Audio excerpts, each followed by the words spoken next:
What is going on, guys? Thank you so very much for joining me right here on Off the Script. This is episode 383 for your Saturday, July 17th, 2021. I am JD from New York. Welcome to the OTS venue. We have a lot to go over today, man, on the podcast. It's going to be a loaded show. Not sure many of you are aware, or I should say, I'm not sure many of you care. But Money in the Bank is this Sunday live on the WWE Network from Fort Worth, Texas, and the Dickies Arena. We're going to be going over predictions on this podcast today. I will be live with the official post-show right here on Off the Script on Sunday as soon as the show goes off the air. So hopefully you guys make your reservations to join me on Sunday night. But I will be going over the match card today. And from what I'm looking at, it looks pretty decent on paper. But WWE normally, from what we see when the build for said pay-per-view is so boring and so shit, normally it ends up being a very good show. And what I'm looking at on paper looks like a very solid show, to say the least. Money in the Bank is always, at some point in the night, kind of exciting. There's always an aura of unpredictability around the Money in the Bank ladder matches. And it is no different this weekend going into Sunday's pay-per-view. But we will have all the news and rumors going into Sunday's show, and I will give you the predictions right here on episode 383. I also have news. And I know a lot of people were waiting for my opinion on this, but I think everybody watching and waiting on my opinion on said story, you pretty much know what's going to come out of my mouth. Bill Goldberg is once again in the news. Bill Goldberg is once again making his return to the WWE and showing up on Monday Night Raw. Bill Goldberg will be at Summerslam. And Bill Goldberg, by reports, if the reports are to be taken seriously, which, seeing who has reported it, I don't know why they would lie or bullshit to the entire community. Bill Goldberg will once again be challenging for a world championship after already doing so and losing in January. Will be doing so again in August at SummerSlam. Who is he going up against? We'll talk about it, and I'm sure we'll rant and rave and bitch and moan about Goldberg on WWE television once again in a major title program. Also got news on Becky Lynch. Is she going to be at Money in the Bank? I got news on why Bobby Lashley and Brock Lesnar is not happening. I guess that would tie into the Bill Goldberg news as well. I got confirmation on John Cena's status going into SummerSlam. I got WWE Draft news. I got news on why Vince McMahon is not waiting for the WWE Draft to call up and pretty much purge NXT of several talent. So we'll go over that as well. We got a lot to go over on today's show, man. So thank you so much for joining me here on episode 383 of Off the Script today. Sponsored by my great friends over at Sheath. That is sheathunderwear.com/script. You guys are going to use that link. You guys can find it in the description at the very top and pinned in the comment section. www.sheathunderwear.com/script. You guys are going to save 20% off. And I know it's been hot and muggy outside, man. You guys, I hope, are wearing the appropriate undergarments in this hot and humid weather. Sheathunderwear.com/script. We'll go over my friends over at Sheath a little bit later, but I want to thank them for once again sponsoring the podcast right here on episode 383. Follow me on social media, man, at JD from NY206. That's Twitter and Instagram. Twitter is going to be the best place to find me during Money in the Bank on Sunday night. So make sure you guys are following me on there if you want to tweet live with me during the pay-per-view. Also, Instagram, at JD from NY206. Make sure you guys go and do that. I would like to hit 10,000 followers on Instagram. If you guys got an IG, I'm not as boisterous on Instagram like I am on Twitter, but I am on there from time to time. I don't use it every day. I mean, who wants to look at this fucking ugly mug every single day and take selfies of myself? It's not me, man. But go follow me on Instagram. There's always something going up on there. At JD from NY206. on the IG and on the Bluebird. Make sure you guys hit that subscribe button down below. Turn on the bell for notifications. We are almost at 124,000 subscribers on YouTube, man. So thank you guys for showing your overwhelming support for what I do here on the channel. If you guys want to go and subscribe to my second channel, some of you are probably asking yourself, Jay, do you have a second channel? Yeah, I do. If you guys are into the video game stuff, man, I got a second channel called More JD from NY. You can find that link down below. Go and hit that subscribe button on over there, man. We play Call of Duty and all the top games, whatever I'm feeling during the day. Mostly it's first-person shooters. So make sure you guys go over there, man. I'm a very competitive individual, man. I'm very boisterous on the video game side of things, just like I am on the wrestling side of things. But just like here, I'm the best at what I do. I'm in the top 7% on Call of Duty Cold War, man. Playing multiplayer. So go check me out over there if you guys are into that type of thing. We're there a couple of days a week. Usually Monday, Tuesday, Wednesday, depending on how I feel. Maybe it's a Thursday as well. So go and check that out over there. That's More JD from NY. Link is down below. We got some new merchandise available, man. Summer Scam. Not Summerslam. Summer Scam t-shirts available on bonfire.com. Go and check those out. You guys can get them, and they will be available up until right before the summer ends, man. So go and get those. We are pretty much at our goal right now for the Summer Scam t-shirts, and if you guys go and get yours today, you will get it before SummerSlam, so you guys can actually go to Vegas and wear the Summer Scam t-shirts and voice your opinion on why it is the lamest party of the summer every single year. I'm hoping for something different this year, being that we are now coming out of the Thunderdome era, and there will be 50,000 plus fans at Allegiant Stadium in Las Vegas for SummerSlam. But go get your Summer Scam t-shirts, man. That's bonfire.com, and that is the official online shop of Off the Script. If you missed any of the other videos on the channel, we got Monday Night Raw, the AEW Dynamite, the NXT show from Tuesday, and SmackDown. All those post shows are live on the channel right now on the homepage. If you missed any of that stuff, go and check it out. And as always, if you want to support the podcast, Patreon is available. We got the engraved dugout mugs still available. And we got the Are We Live exclusive branded t-shirt on over there on Patreon. If you guys sign up annually, that's patreon.com/JD from NY 206. We're going to start at the top, man. Let's start with WWE finally getting back in front of live fans for SmackDown on Friday night. They pulled in a very good overnight rating, actually. We'll go over that a little bit later when we break down the shows. But if you guys watch SmackDown on Friday night, and as you will see on Monday Night Raw as well, because I believe they will be using the same setup and the same stage on Monday like they did on Friday, WWE has new stages.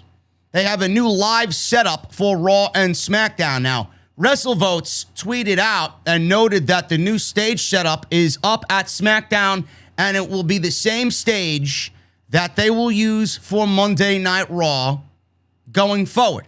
They say, and I quote on Twitter, being told that the new entrance stage is set up for Houston and SmackDown. It looks like a giant Tron. It is very impressive for fans watching at home, and it actually was, man. I thought it was a great look aesthetically. I thought it came off incredibly well on television. It was picture perfect clear, and it made everything look a little bit more, I want to say, epic, and it kind of fit the entire feeling of the whole evening because it was a big night with WWE being back and fans, and it definitely added to that overall feeling. But it will be very impressive for fans watching at home, says WrestleVotes. Also hearing the same set, possibly with a minor difference, will be used for Monday Night Raw, but it will largely be the same. Since the brand split, WWE's used different sets for both Raw and SmackDown because the sets are made out of LED screens. It is easier to transport, and if something breaks, they can just change out the screens. WWE has used the same stage for both Raw and SmackDown during the COVID-19 pandemic Thunderdome era. I thought it looked great. Really nothing more to say on that. So you guys will see that for Money in the Bank, I'm sure. And they will probably add the addition of ladders and make it all, you know, very ladder-esque on Sunday night. And then you'll see the same thing on Monday Night Raw coming out of the pay-per-view, just like you saw on Friday Night SmackDown. But I thought it looked great. and it came off very well on television. Everything is just in your face, larger than life, and that's what WWE is going for. So I thought it looked great, but expect the same on Friday night and Monday night. The only thing I don't like about it is, WWE touts that there's a brand split, and, obviously we've heard rumors in the past of USA Network or NBC Universal wanting a different brand and a different roster and just different everything compared to SmackDown. They wanted these brands to be very different from one another. They want you to be watching almost two separate shows, two different shows. But the only thing I don't like about it is you really can't tell the difference outside. One color is red and one color is blue. So you really can't tell the difference between anything. I wish there were differences between what makes it different on Raw and what makes it different on SmackDown. I know we're not going to get a SmackDown fist or a different stage setup. WWE is in the mindset now, in the current era of WWE. How do we save money? They don't want to go out there and spend money on different sets and make the shows look different. And they want everything to be easier for themselves to transport from venue to venue, city to city. So that's why they're doing this. But that's the only negative takeaway I see from this. It doesn't really differentiate Raw from SmackDown and vice versa. So if you have a brand split and you're touting everything's going to be different, that they're two separate shows, it should really even span across the stage setups and the aesthetic feel for both shows. But it doesn't. WWE is trying to make their lives a little bit easier. But what I thought from the new setup on SmackDown so far, I thought it looked great. WWE, we're going into Money in the Bank on Sunday. They got surprises planned for this weekend.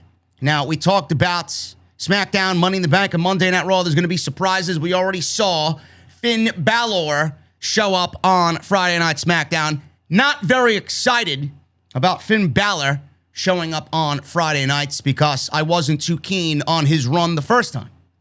I didn't think WWE did Finn Balor justice at all on the main roster the first time. I talked about this on my Friday night live stream with SmackDown in the OTS post show. Finn Balor on SmackDown or Monday Night Raw, wherever he was the last time he was on the main roster, I forgot because I tried to put it out of my mind so quickly when he went back to NXT that I really didn't want to know it existed. But Finn Balor is back, and the first time, I mentioned this on Friday night, he was weak. WWE didn't really do anything to make him stand out as a standout performer. They really made him into a wimpy character. He pretty much looked like a Hanes underwear model mixed with a walking toothpaste ad. I wasn't sure if he was a pro wrestler or if he was a national spokesman for Aquafresh. So Finn Balor was nothing more than a smiley toothpaste ad underwear wearing model on Monday Night Raw or Friday Night SmackDown, again, wherever he was on the main roster. They didn't really do much of anything with him. I think the last we saw of him, he was feuding with Bobby Lashley for the United States Championship, if I'm not mistaken. It was so long ago, like I said, I tried to block it out and erase all memory of Balor on the main roster. He went back to NXT. He finally felt important. They had to pretty much resurrect what Kevin Dunn and Bruce Pritchard and Vince McMahon did to him the first time, and they gave him a new lease on life. He was a little bit more serious. He was a little bit more intense with his promo work. His in-ring work got better. So that is one of the surprises that we saw on Friday Night SmackDown. Now, we're still awaiting Sasha Banks and the return of Sasha Banks. I think everybody's pretty much waiting for her to come back and challenge once again Bianca Belair for the SmackDown Women's Championship. Goldberg is another name that is floating around in the rumor mill. I think it's all but confirmed that he's showing up on Monday Night Raw. That really isn't a surprise that anybody cares for, but here we are. Brock Lesnar's name is going around. Becky Lynch, and her name is floating about on Sunday night for Money in the Bank. She will actually be backstage, from what I read, at Money in the Bank on Sunday night. And the big name is John Cena. When he shows up, and where he shows up remains to be seen, but the rumor is John Cena will be challenging Roman Reigns for the Universal Championship and chasing number 17 going into Las Vegas and SummerSlam. Now, John Cena reportedly is a lock for his match with Roman Reigns at SummerSlam. Many are expecting him back on WWE TV as soon as Friday night coming up. Now, apparently, WWE has one more surprise planned for this weekend. WrestleVotes noted this week that there are cool and exciting things planned, and that fans should expect a surprise or two. There's no word on what those surprises could be, but most expect Becky Lynch to make her return very soon. Other possibilities, like I said, are Brock Lesnar, even Daniel Bryan, which I don't think is the case at all. I think Bryan is a non-factor. This weekend going into Money in the Bank, maybe it'll be a little bit different for SummerSlam. But in the case of Lesnar, the last word on him is that he has not signed the new deal and he is not figured into SummerSlam plans at all. But anything is possible with Lesnar, because with Lesnar, everything is always kept top secret. As far as Bryan goes, Bryan Alvarez of Wrestling Observer reported last week that Bryan was removed from non-WWE projects so that he, could sit at home and contemplate what he wants to do next. WWE doesn't want to have his name floating out there, and he's not under contract, and then they got to go back on these said projects. WWE may not have signed him to a new deal, but if he reached a deal with WWE, then it's likely they still pulled him from these projects in order to keep him secret. So that's also a possibility. They don't want the news to be out there and get leaked if Daniel Bryan is supposed to come back in a big way to WWE television. I've seen a lot of people online making a big deal about Daniel Bryan being removed from these non-WWE projects, but it could mean one thing, it could mean the other. But all I say is this: if Bryan is going back to WWE, I will not be surprised. If AEW and Tony Khan sign Daniel Bryan to show up at All Out, I think it's going to be a major get. I think Daniel Bryan is the only other guy not named CM Punk that is a needle mover and a difference maker in that type of department if you're talking about ratings. That's it, especially with who's out there right now. AEW is not getting a Brock Lesnar. Daniel Bryan is a possibility. CM Punk is always a possibility, especially with AEW running through Chicago. But Daniel Bryan, I do believe, will end up in the WWE when all is said and done. Goldberg is another name. We'll talk about him in a little bit. Goldberg is another name that I wish I was not reporting as far as him returning. But he has 2 matches per year still on his contract. We got 1 more match with him this year and then 2 more next year. So you can expect at least 3 more rants and 3 more championship matches with Goldberg, which is fucking ridiculous. But this is WWE's tried and true formula. Let's dust off the old dinosaur legends and put them in a championship match that doesn't make sense, that they don't deserve, and it's going to anger the fans. So Goldberg is another name, and they are planning him for SummerSlam as we speak. So WWE's always got some surprise up their sleeve, especially with fans now. They want to come off as, hey, man, we're giving you quality product. They're not. WWE, like I said, no matter if there's fans or not, you're going to get the same product regardless. You fucking idiots are just blinded by the fact that, oh my God, fans are back. Uncover some layers there, bro. It's the same fucking show. There's nothing to be excited about. I don't know why you guys give WWE Creative a pass because fans are back. Doesn't make sense to me. Let's not support bullshit and remain in the direction that we're heading. WWE doesn't deserve our trust, and WWE doesn't deserve our excitement because more times than not, they just let us down. And I don't like all these people coming back because it always goes back to what WWE does best. Let's bring out all these other people that are much more well-established and fuck the future. Which is what I'm going to rant about as far as Bill Goldberg is concerned. It's always the same shit. Let's bring back a Becky. Let's bring back a Sasha. Let's bring back a Goldberg. Let's bring back a Lesnar. All they care about is selling seats. That if WWE was doing the right thing, they'd have new superstars built up for the future that will potentially sell seats for them. What are you going to do when Goldberg is not available? What are you going to do when Lesnar doesn't want to come back anymore? Give me a break.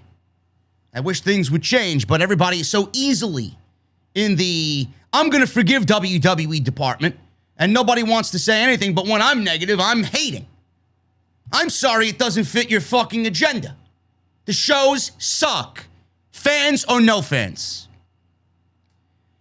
Speaking of Becky Lynch, she could be backstage at Money in the Bank on Sunday. PW Insider is reporting this week that Becky Lynch is scheduled to be backstage at Money in the Bank. As it stands right now, there's no word yet on whether she will be appearing on Sunday's pay-per-view. Should be noted that she has been backstage at recent WWE events. Now, Dave Meltzer reported in the latest Wrestling Observer newsletter that fans should expect the return of Becky Lynch, quote-unquote, relatively soon. Lynch apparently is in the best shape of her life ahead of her WWE return. The last time she was seen on television was in May 2020 when she was announced as pregnant and she handed over the Monday Night Raw Women's Championship to Asuka. She gave birth in December and got married to Seth Rollins last month. Congratulations to them. You know, I was wondering if Becky Lynch is going to be a factor in the Money in the Bank pay-per-view. I don't think so. I honestly think that she will probably come out in front of the live audience and say something. I think she will be there on Sunday night. I think she will get some shine on the show and have a microphone in her hand. I don't think you need to have her come out and do anything spectacular. You know, she's obviously going to have one mission in mind, and that is to get back the championship that she hasn't lost, which is the Monday Night Raw Women's Championship. She could show up at the end of the Charlotte Rhea Ripley match. She could show up at the end of the Money in the Bank Women's Ladder match. She could just show up in the middle of the show and just cut a promo on whoever wins the Money in the Bank briefcase. Doesn't matter. I don't think she needs to interfere in anything. I think that's the wrong way to go about it. Just have her show up in front of the live audience and don't announce it. I think people will get a kick out of that, and I think that's the best way to introduce her. Is there a possibility that she could end up in the Money in the Bank ladder match? I don't know. If you look at the field of women's Money in the Bank participants, you know, there's not one real overwhelming favorite outside of one Alexa Bliss.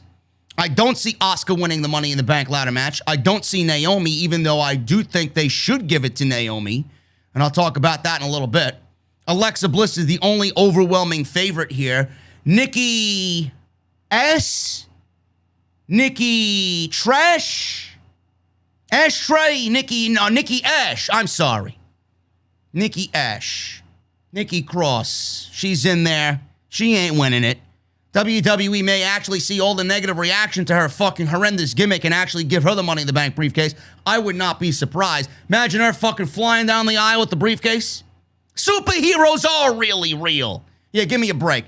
Liv Morgan didn't really get in the way that I anticipated her getting in here, but she could be taken out, for all we know, before the match starts. I'll talk about that in just a minute. Zelina Vega, she ain't winning it.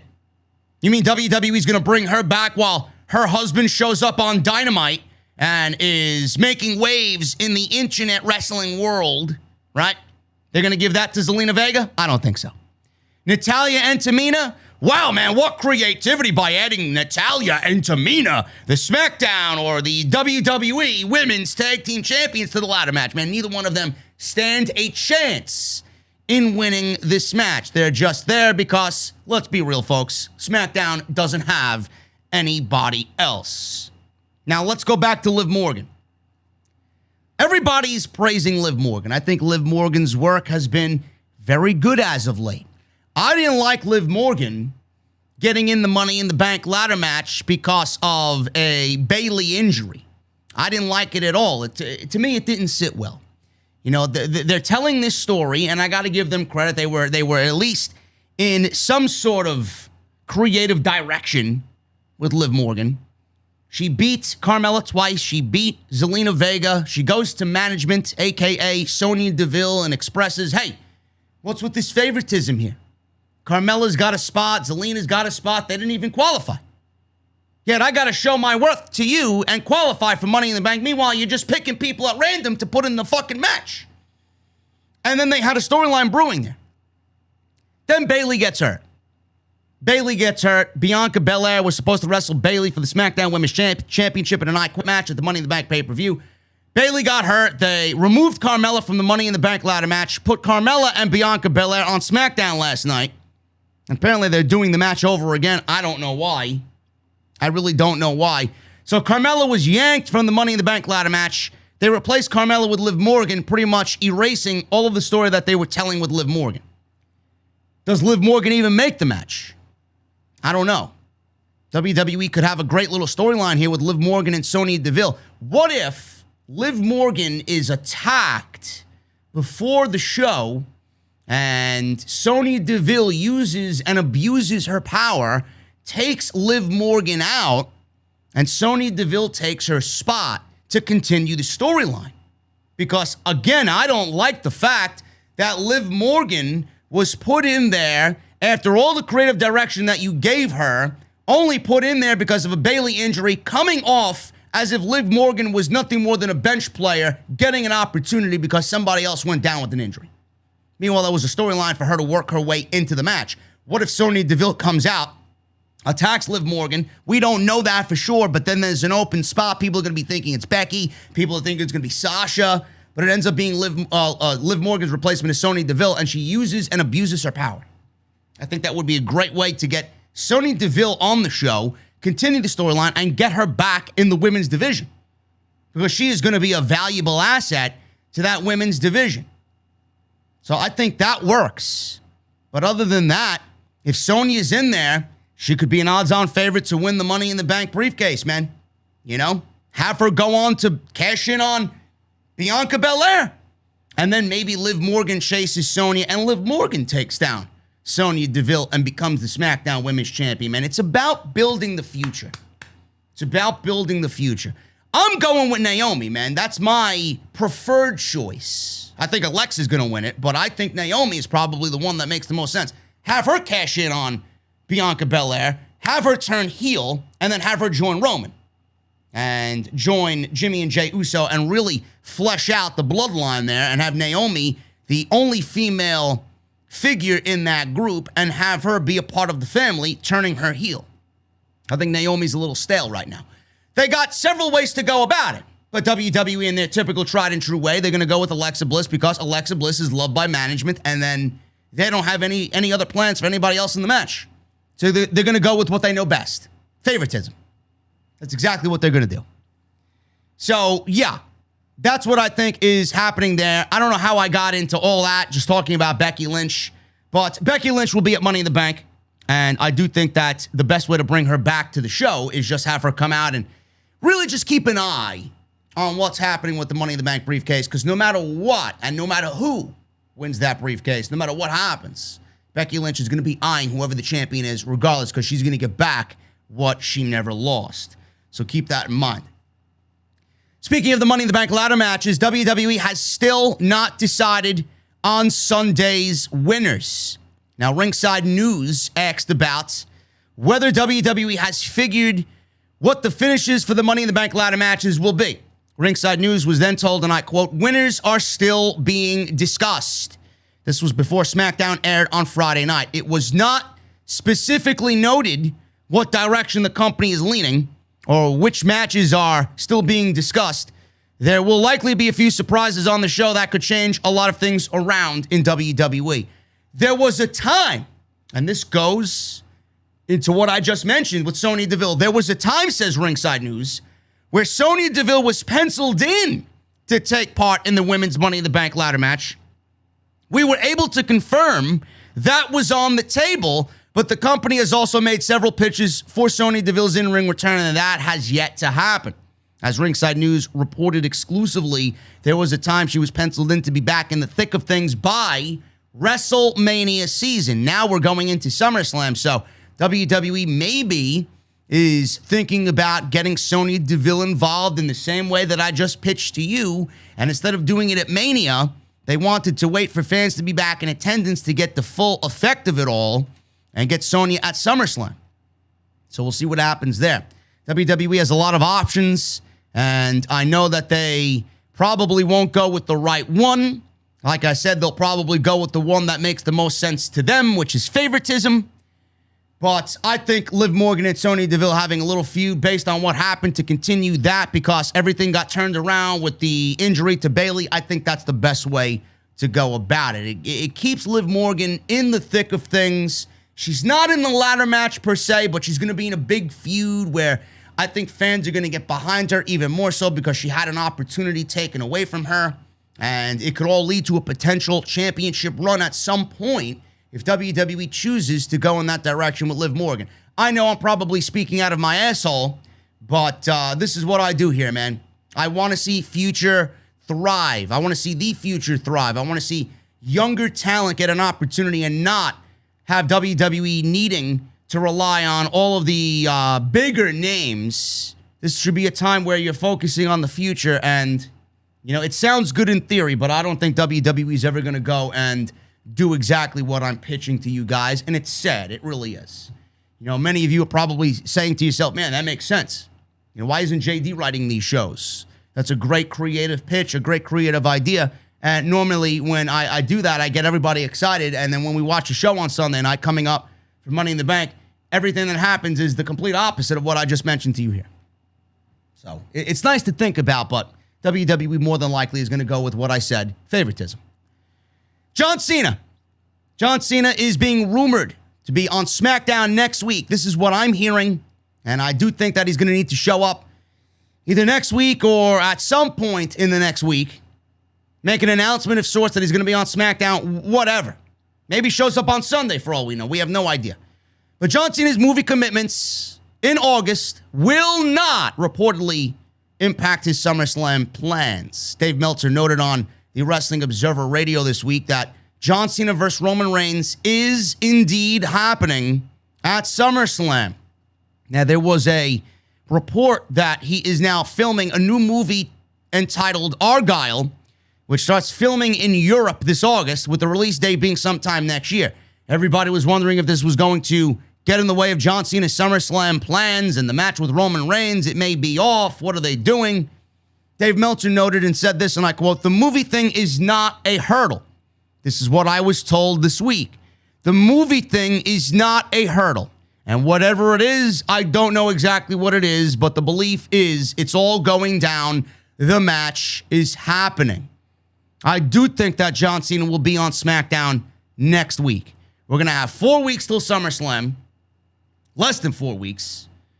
And John Cena is going to need to be on TV to build this match with Roman Reigns. But I do wish WWE would advertise John Cena to being on SmackDown. You can't get a better rating. You can't sell tickets. You can't really promote the show like you need to where they surprise like that. I think everybody that's in the know is in the know. I think everybody's just expecting him to come back, so you might as well just throw him out there and advertise John Cena returns. What is he back for? I don't know, but I'm going to watch because everything that John Cena is a part of seems to be the most important thing in WWE. And in this case, he's mixing it up with Roman Reigns. So I hope that they advertise him before he actually comes out. I think everybody right now is pretty solid on the idea of Roman Reigns versus John Cena at SummerSlam for the Universal Championship. Goldberg. What you're not sold on is Goldberg being back on WWE television.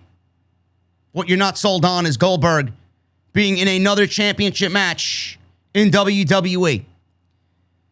Goldberg was trending this week, and not for the right reasons.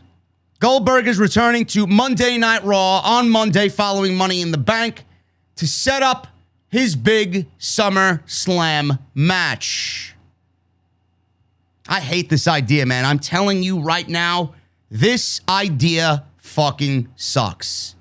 There is so much wrong with this and Goldberg coming back that WWE is so blinded by, oh, we need ratings. Oh, we need to sell tickets. Oh, we need this. Oh, we need that. SummerSlam is going to be sold out with or without Goldberg. So why are you giving me Bill Goldberg on Monday Night Raw challenging for a WWE Championship? It doesn't make any logical sense whatsoever. The name pisses me off. The fact that I have to sit here and go over why this doesn't make any fucking sense angers the fuck out of me. I hate it. I can't stand it. But Goldberg's going to be back on Monday Night Raw. Goldberg is going to be back on Monday night. The plan for Goldberg is to make his return on Monday night. Fightful Select is reporting that there is an angle that will be set up for Goldberg versus Bobby Lashley at SummerSlam. Presumably, that will be for the WWE Championship, Because if that's the case, Bobby Lashley is going to run through Kofi Kingston and retain the WWE Championship on Sunday night. I know you're probably looking at me saying, fuck this company. I don't believe I have to be sitting here again for what WWE is planning to be their WrestleMania this year. The show's going to be bigger than WrestleMania this year. And Goldberg is going to be on the show challenging for a major world championship. Let's go back, ladies and gentlemen. The last time we saw Bill Goldberg was him showing up on Legends Night. I believe it was on January 4th, 2021, where he came out and he got in Drew McIntyre's face and uttered something along the lines of Drew McIntyre disrespected Legends on his way to becoming the WWE Champion. Whatever the case may be, I don't know what happened there. I don't know who gave him the lines to go out there and reiterate that type of fucking nonsensical garbage. But it didn't come off well. Now, Drew McIntyre was the most wholesome, fighting, just respectful WWE champion you could possibly have, coming out of him beating Brock Lesnar at WrestleMania the year before. So Goldberg shows up, says that Drew McIntyre was disrespecting Legends, which Randy Orton was doing all night. Coincidentally, all those Legends ended up in AEW. So you know what Randy Orton did. He pretty much shooed them off to Tony Khan. If Goldberg came out and said that to Randy Orton, that would be the match that I think would make more sense. The Royal Rumble match realistically should have been Randy Orton versus Bill Goldberg, based on what Goldberg had reiterated to Drew McIntyre. Now, I don't get how Goldberg shows up on January 4th. He loses to Drew McIntyre in 4 minutes. And then he goes away February, March, April, May, June, July. He's gone for 6 months. He loses a WWE Championship match. Let me reiterate that again to you guys one more time. Bill Goldberg challenged Drew McIntyre for the WWE Championship and lost clean to a Claymore. He goes away for 6 months, and now he comes back, and he's challenging Bobby Lashley for the same WWE Championship? How does that make sense? This is why I get so fucking angry with everybody that says, why don't you just enjoy it for what it is, man? Why don't you stop being a fucking idiot and open your eyes to what you're really watching instead of just feeling like everything needs to be sunshine and rainbows, as if there's no room for fucking criticism in the WWE. Do you realize that this man lost a championship match in January? How the fuck does he come in and get another championship by showing up, asking, who's next? I'm next. It doesn't work that way. Additionally, let me rewind what I said before. SummerSlam is a sold-out show already. So why do we need Bill Goldberg there? If Bill Goldberg was coming in to help sell tickets, that's one thing. But the show is already sold out. They don't even have a fucking match announced yet. It's sold out. So why is he needed? This is what I would do if I was in the creative meetings, sitting at my fucking desk, sitting in my chair with my little notepad. This is what I would be telling Bruce and Vince and Michael P.S. Hayes.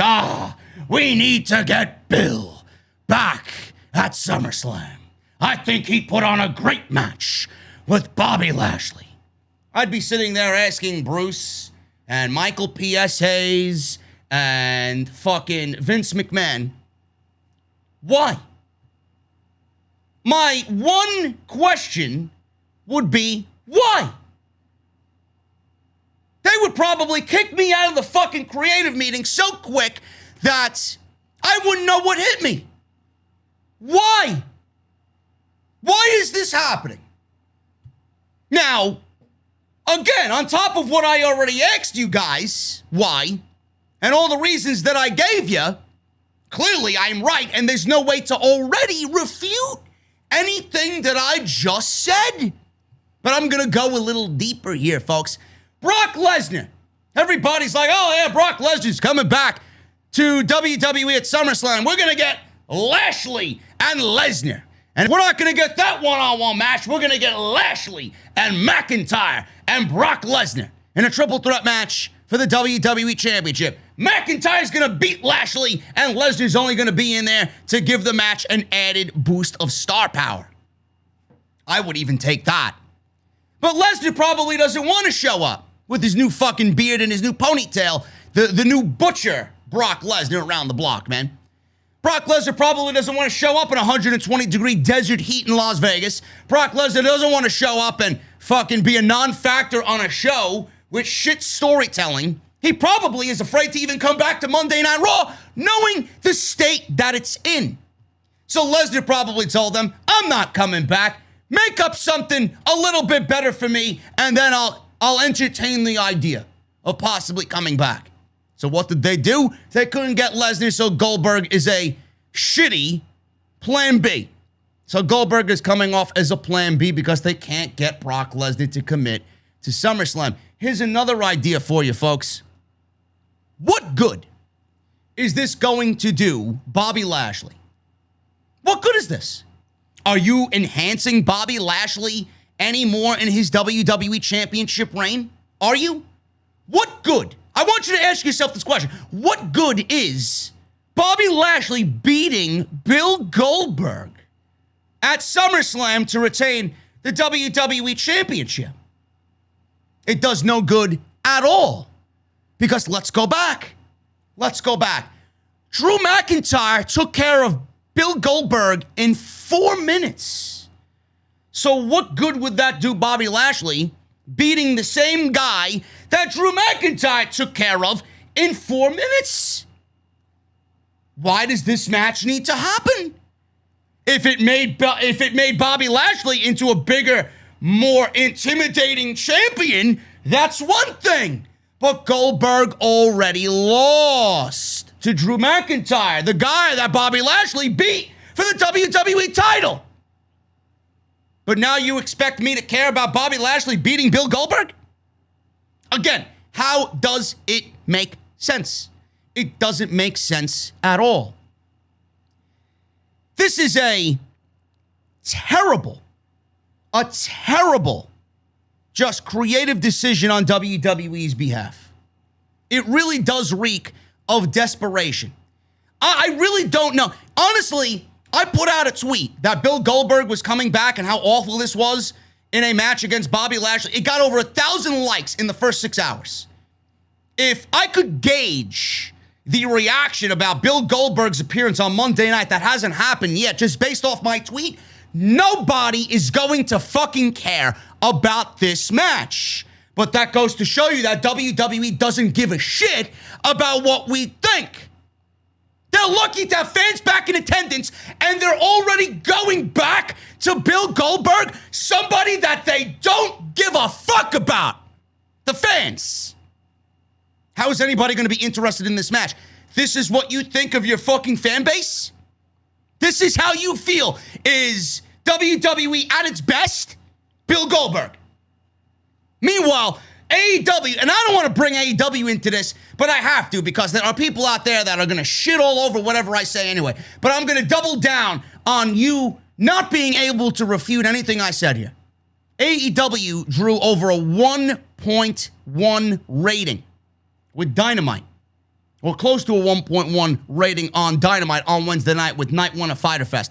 What was the main event of that show?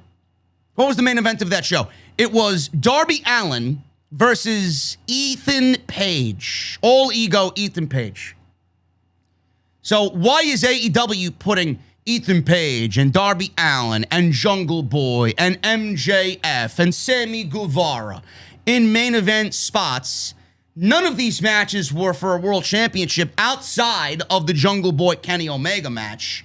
These guys don't have anything to do with any major world championships. They are just over. AEW is not afraid to push the future on their program and feature the future to get you ready for who's going to be in the main event spot 2, 3, 4, 5 years from now. And WWE, on the other end of the spectrum, is calling up Bill Goldberg to put him in a fucking main event for the biggest show of the year. You don't see the fucking problem there? And if you do see the problem and complain that I'm bitching and moaning, then you're part of the fucking problem. This shit sucks. They should be fucking ashamed of themselves. Absolutely ashamed of themselves. This reeks of, hey, I think Goldberg's gonna draw a rating. No, he's not. No, he's not. Fans are back in attendance. That's the only thing people watching at home care about. The show is gonna be the same exact shit that you watched for the last 70 fucking weeks. Number one. Number two, I don't expect anybody to sit there and fucking care about Bill Goldberg and Bobby Lashley. This is a fucking problem up and down the goddamn company. You're taking another main event spot from somebody that should be built up as a future piece of the company, yet you're relying on Bill Goldberg once again. This is WWE's blatant refusal, and they're throwing it right in your face that they don't give a fuck about the future of the company. What are you people going to do when Bill Goldberg isn't around anymore? At that point, are you going to push a Big E? At that point, are you going to push a Ricochet and a Matt Riddle and guys like that? Adam Cole, Damian Priest, Keith Lee. At that point, you're going to be ready to push those guys? I don't see how anybody can look at this and be okay with it. This is a blatant fucking refusal of WWE not acknowledging their fucking future. And it pisses me off. It really does. That's the one thing I can't stand about the future being suppressed in this goddamn company. All for the sake of Bill Goldberg getting another fucking championship match that he's got no business being in, ultimately to lose the fucking match anyway, and it's going to do nothing for Bobby Lashley in the end. What are we doing? Everything should have a fucking meaning. Why would you go and do something blatantly that has no fucking benefit whatsoever? This match has no benefit to nobody. It only benefits Bill's wallet. God knows what they're fucking paying him. Now, I've been saying this for weeks, and now I'm hearing other fucking people in the community take my fucking idea. The story is Big E. There's only 4 legitimate people that could potentially win this Money in the Bank match on Sunday night. Drew McIntyre, he ain't winning it. Just for the simple fact that I don't think people want to see Drew McIntyre win the fucking Money in the Bank briefcase. WWE may enter a uncharted territory with him turning heel because the fans don't want to accept him anymore. Not with somebody like Big E in the match. Not with somebody like Matt Riddle in the match. Guys that haven't received an opportunity at a world championship yet. Meanwhile, this guy's been in the fucking title program all year. And last year. I don't think Drew McIntyre's winning Money in the Bank. Seth Rollins, he ain't winning Money in the Bank. That was pretty much confirmed at the end of SmackDown on Friday night when he gave a curb stomp to Big E in that fatal 4-way with Nakamura and Kevin Owens. Seth Rollins is not winning Money in the Bank. He's not. So he's got his match with Edge at SummerSlam, and that is it. I could see Rollins costing Edge at some point, and that sets up their match. That's what I'm going with there. Matt Riddle. Matt Riddle is an interesting tidbit, man. For everybody out there, what if Goldberg wins and we get Matt Riddle versus Goldberg for the WWE Championship? We are not getting Matt Riddle versus Bill Goldberg. I want you guys to just get rid of that notion, get rid of that idea right now. It's not happening. Matt Riddle and Randy Orton are a tag team right now. That is one of the more entertaining aspects of Monday Night Raw. Probably the only entertaining aspect of Monday Night Raw. Matt Riddle and Randy Orton will be challenging AJ Styles and Omos at SummerSlam. That's it. They need to win the tag team championships to further this story. So Matt Riddle has nothing to do with Money in the Bank. He has nothing to do with the World Championship, and he's nothing to do with Bill Goldberg. It's not happening. They may be in the same building, they may be in the same locker room, but it's not happening. That leaves Big E. Ricochet's not winning it. Johnny Drip Drip is not winning it. Give me a break. Nakamura's not winning it. Kevin Owens is not winning it. This ladder match, this briefcase belongs to Big E. That's the story. Bobby Lashley needs to obliterate Kofi Kingston and Xavier Woods at Money in the Bank. Big E needs to win the Money in the Bank briefcase. Big E needs to show up on Monday Night Raw and cash in. A la Rob Van Dam. I'm coming for you. And I'm coming for the World Championship because I have the opportunity to do so. And at the same time, I'm getting revenge on what you did to my boys. That is the story. Big E getting revenge and putting Bobby Lashley in his place, winning the WWE Championship, moving over to Monday Night Raw because he can, because this year the briefcase can go on Raw or on SmackDown, depending on who wins. Big E's a SmackDown guy. He can challenge via the rules this year. The Monday Night Raw champion, in this case, is Bobby Lashley. This is the story. Big E winning it, going to Raw, winning the championship, getting revenge, New Day whole again, him getting his moment, him getting his first WWE Championship in the entire company, and him becoming a future main event star. That's the story.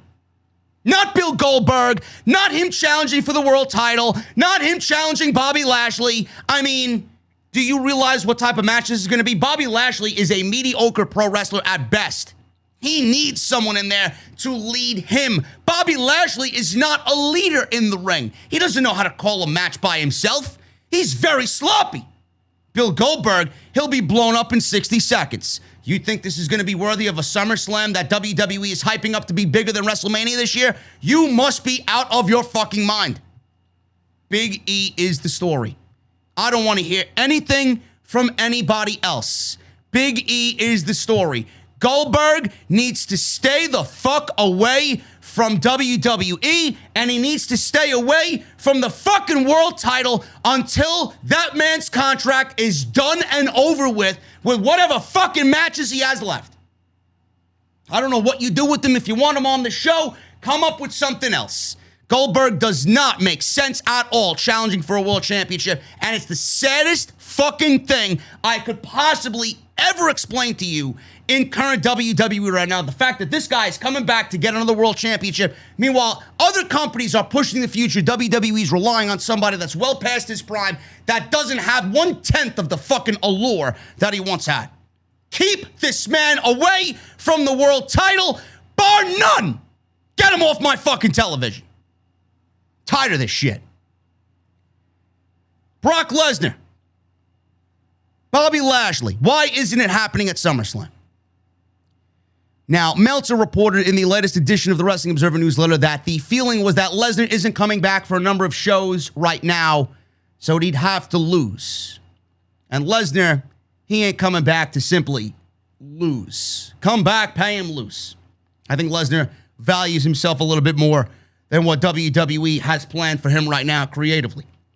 Now, Drew McIntyre can win Money in the Bank, and we could get Lesnar to come back and have a triple threat match with Bobby Lashley for the WWE Championship where Lesnar doesn't factor into the pinfall, so he'll just be there. He'll just add to the match and give it the brutality that it needs. He doesn't have to suffer the pinfall. That could be saved for Bobby Lashley, and Drew McIntyre could pin Lashley to win the WWE Championship. I guess that was out the window. I guess WWE's going with Jinder Mahal and Drew McIntyre at SummerSlam, which, I mean, spare me.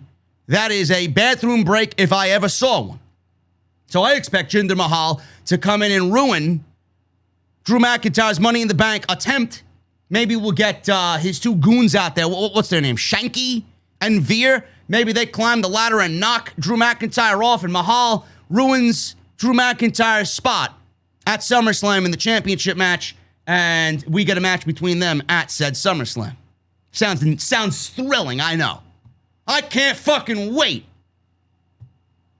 So WWE is not having Lesnar come back. It was said that the Reigns camp thinks Reigns versus Lesnar is a big program, and it should not include a weakened Brock Lesnar, either by losing or doing a non-finish in a match with Bobby Lashley right now. There's still no word on when WWE will do Lesnar versus Reigns, but it is expected to be saved for a future WrestleMania event. I don't know, by the way that made it sound, Reigns may be champion all next year too. Or maybe they just wait for SummerSlam. Maybe we get Rock versus Reigns at WrestleMania this year. That's the one program that we got to get out of the way first. And we all know Reigns is not losing the championship to Dwayne. So when Lesnar shows up, will Reigns still be the champion? That's the question. The report here by Meltzer and The Observer didn't really mention Reigns being champion or not. They may be saving it, and the big thing in that match may be where Paul Heyman's allegiance lies. It may not need a championship at all. But that's the reason why WWE isn't booking Bobby Lashley versus Brock Lesnar or anything regarding Bobby Lashley, Brock Lesnar, and said Drew McIntyre, because they want Lesnar to be looking strong if he's going to be the one to feud with Roman Reigns, and that be one of the bigger programs next year. So that's the reason why they're not bringing him back. It may be a Paul Heyman decision, and Paul Heyman may have turned that on to Brock Lesnar, and they were both in agreement there. Brock Lesnar doesn't need the money. Brock Lesnar values his time away, and seeing that WWE hasn't done much of anything since his absence, I don't believe he's in any rush to come back. Why would he? Why would he? When you need me for something big and I'm in the spotlight, then call me. Other than that, don't bother me. WWE, they have a draft coming up, and I mentioned this on Monday. I'm going to go over it again briefly here, just in case you guys missed it or may have forgotten it. But WWE has a draft coming up, and the date has been changed, and now they are centering it around the season premiere. Those don't exist in the pro wrestling world, but here we are. The season premiere of Monday Night Raw.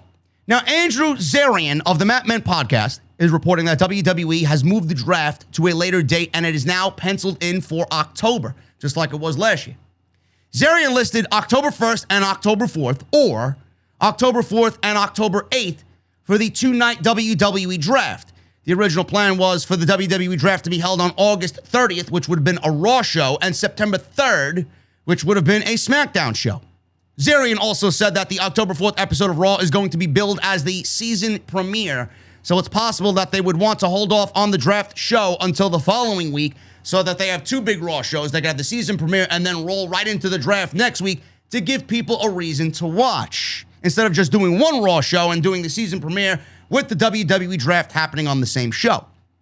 Now, there is a lot of pressure on WWE from the TV networks to get ratings up, so they are definitely keeping that in mind. You know, the draft happening in October, I mentioned this. I don't want to spend too much time on this because it hasn't happened yet. It hasn't even been announced yet, but if Andrew Zarian of the Mat Men podcast is reporting it, then I kind of believe it to be true, because I don't think he would put his name out there and give false information. The WWE draft happening in October, it doesn't make any sense to me. It really doesn't. And I mentioned this on my Monday Night Raw show. If the WWE is doing a draft in October, then you're going to have the Survivor Series in November. And if you're going to move people from Raw to SmackDown and SmackDown to Raw, and then have them qualified to be on Team Raw and Team SmackDown, and it's somebody that's been on SmackDown all year, got traded or drafted to Monday Night Raw, and you're going to have him compete for a spot on Monday Night Raw, is he really, logically, this is the way I think, is he really going to show allegiance for Monday Night Raw? Where is his true allegiance? Meanwhile, he's been with the other brand for 12 months outside this couple-week span because he was drafted to the other show. Now he's got to fight for the Survivor Series team that he's on, for the brand that he's on, but he's only been on the brand for like 3-4 weeks. It doesn't really come off as looking good to me.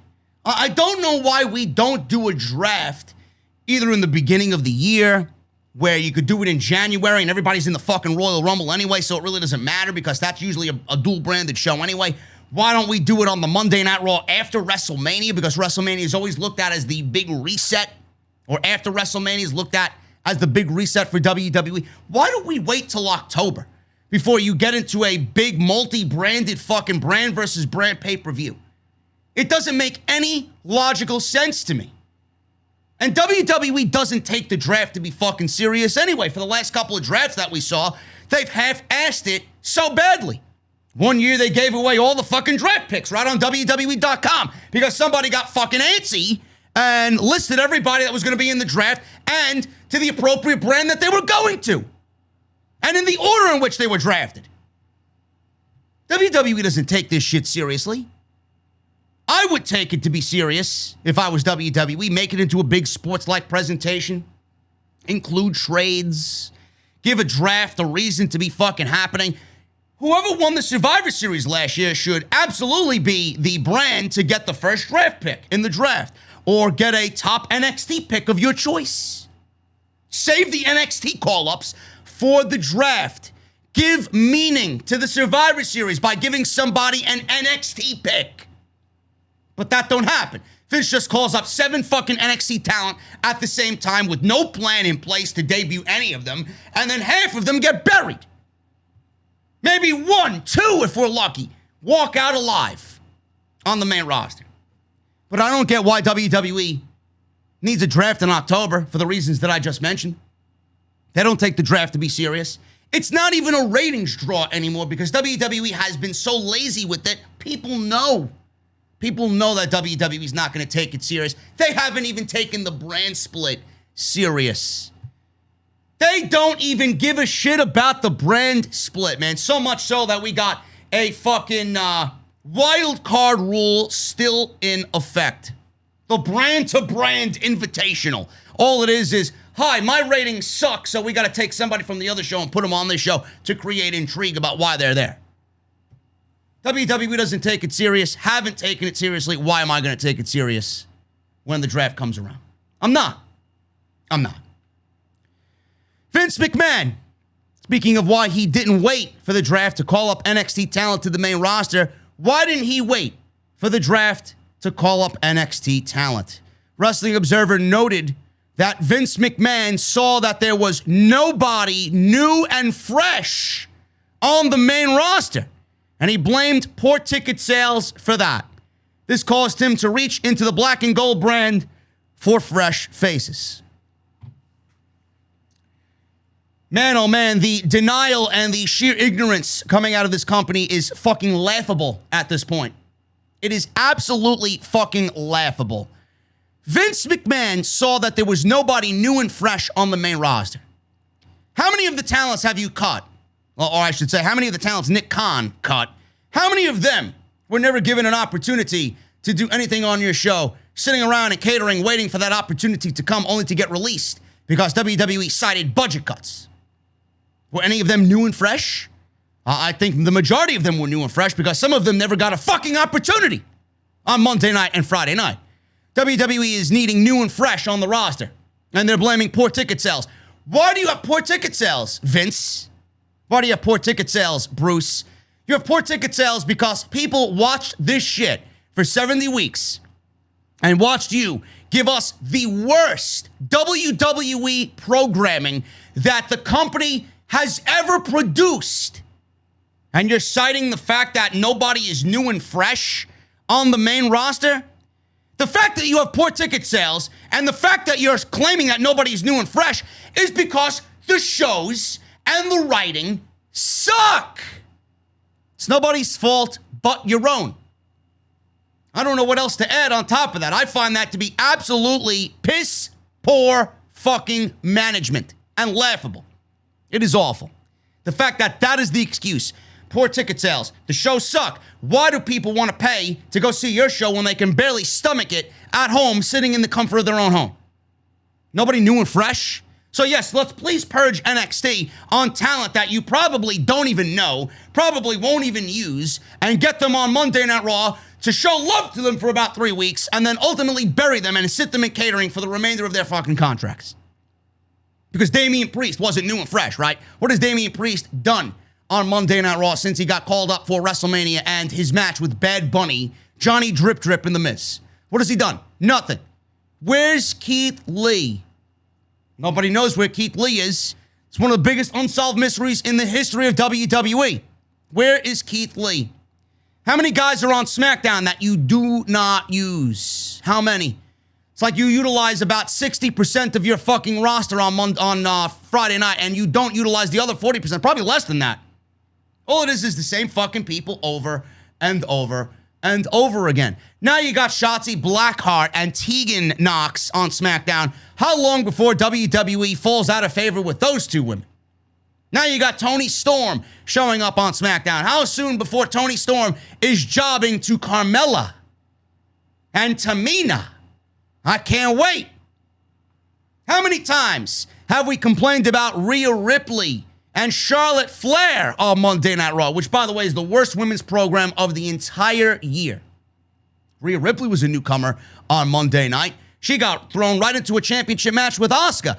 Why is she not new and fresh anymore? Why do people can't stand the sight of Rhea Ripley anymore? Because the writing sucks. I don't know what else to tell you people.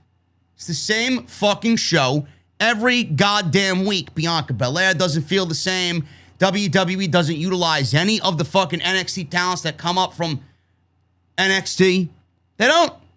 Meanwhile, they're purging the fucking roster right now. I heard Xia Li got a tryout. I heard Aaliyah was traded to Monday Night Raw for Mandy Rose. Good luck on fucking mentioning that on social media. Not a fucking word besides WrestleVotes tweeting something out. That's not an official WWE account. Aaliyah got traded to Monday Night Raw for Mandy Rose. That's why she was on Tuesday night. What are we doing here? What are we doing here? New and fresh.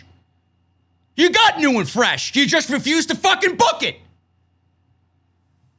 One person close to the situation noted exactly that when the advances came in, Vince assessed it by saying there was nobody new and fresh or exciting on the roster, and that's when he went with NXT with the idea of freshening up the roster with new faces who would be pushed hard right out of the box or until he gives up on them completely. We'll have to see what Vince McMahon does next. Sometimes he can get someone like Keith Lee, use them for a bit, and then they totally disappear off WWE television. So he's resulting in using NXT again. Meanwhile, he's got all the other call-ups that he called up before this crop of call-ups, and he hasn't used the last 3 groups of call-ups.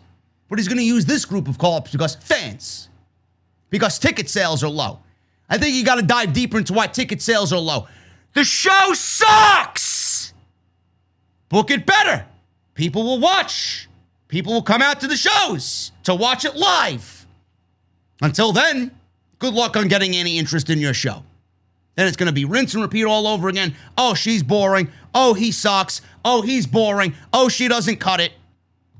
Then we'll come to the next year's draft. Oh, Vince needs new and fresh. Meanwhile, half of the fucking people you see on TV now that are getting called up, buried. Some of them may not even be with the company anymore. Laughable. Absolutely fucking laughable, man. Now, Dave Meltzer talked about Vince McMahon's frustration with this. On Wrestling Observer Live, Meltzer spoke about WWE calling up so many NXT superstars. Shotzi, Blackheart, and Tegan Nox made their debuts on SmackDown. Toni Storm is coming Friday.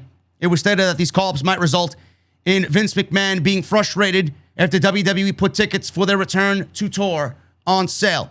Meltzer says this, and I quote, "You know, when these first round of house show advances came out, that's the thing with Vince, is that he's going to be pissed." And everyone is like, oh, the advances are so great, blah, blah, blah, blah, blah. It's like, I knew Vince was going to be pissed. And what does Vince do when he's pissed? He wants to bring a whole bunch of people up. So you got Cross, Bronson Reed, Scarlett, and now maybe Shotzi and Tegan Nox as well, which is the case. So they used to have an agreement. I think Triple H and Vince McMahon had an agreement that if you were going to call people up from NXT, you weren't going to do it wildly, and you were going to do it very, the way Vince McMahon is doing it now, blindly, that there would be a plan in place to give people a solid debut on the main roster. That plans should be in place for when they get called up and get placed on the main roster. That would give NXT a chance to figure out what they're doing with their storylines. Bronson Reed had to drop the title to Isaiah Swerve Scott, but he's getting called up. Guy Bailey had it for 30 days. He's getting called up to the main roster eventually. Don't know if he's going to be held off till the draft or he's going to be showing up after SummerSlam. I don't know.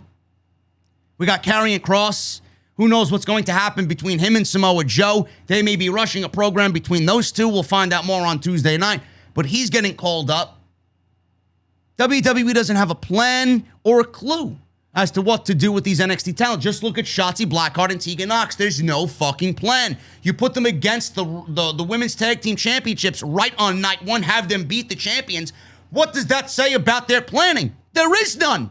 You beat the champions. The only way to go now is to book them to win the championships. Because if you book them to lose, then their debut is fucked.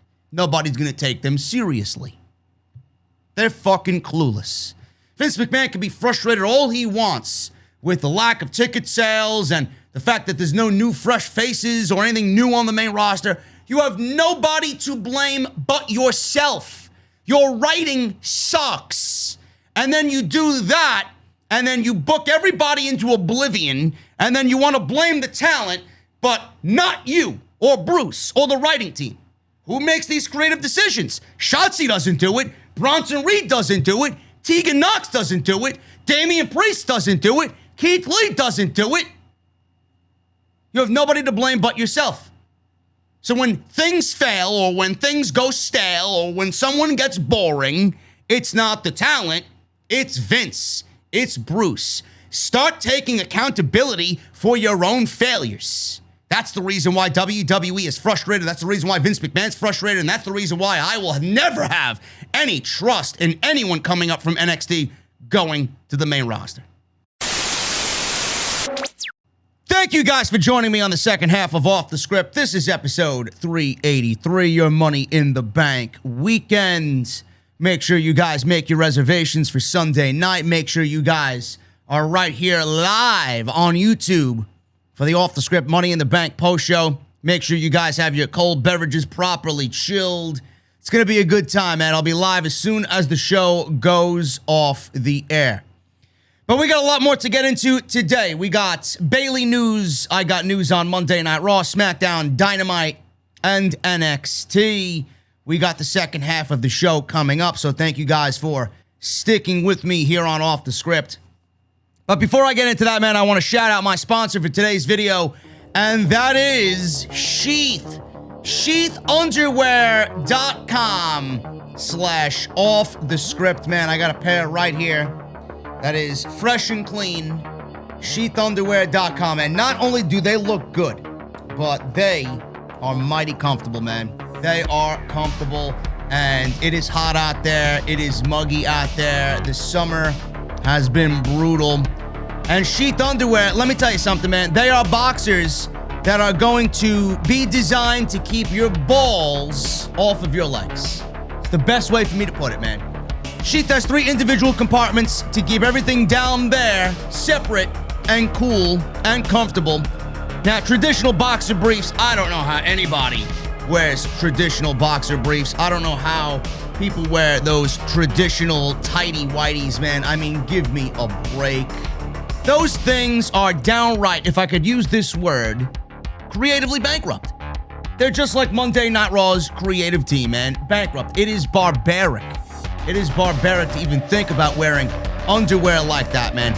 Now, Sheath has a modern design. They're intended to prevent skin-on-skin contact for long durations, which can build up heat and sweat. And Sheath prevents all of that. It is legitimately the holy grail of underwear, man. So think of Sheath like the NXT of 3 or 4 years ago when they were in their glory period. Now, there is an inverted kangaroo pouch. Let me show you guys right here. An inverted kangaroo pouch right there. And that was created for Sheath Underwear to keep your junk from sticking to your thigh.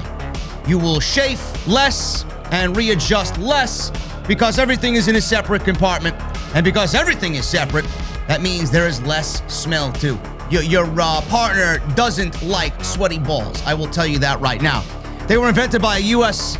soldier who came up with the idea for Sheath during his second tour in Iraq, where it was hot as balls and his boys needed to breathe. So he invented these underwear to keep his boys cool and comfortable, man. So I guess you could look at him as a modern day hero. We have Sheath Underwear available right now, man, at sheathunderwear.com/scripts. You guys can use that link down below in the description, and I even pinned the link down at the top of the comment section. sheathunderwear.com/script. You guys are going to use 20% off. take a look at what they have, man. They have so much to offer. Just take a gander at the website.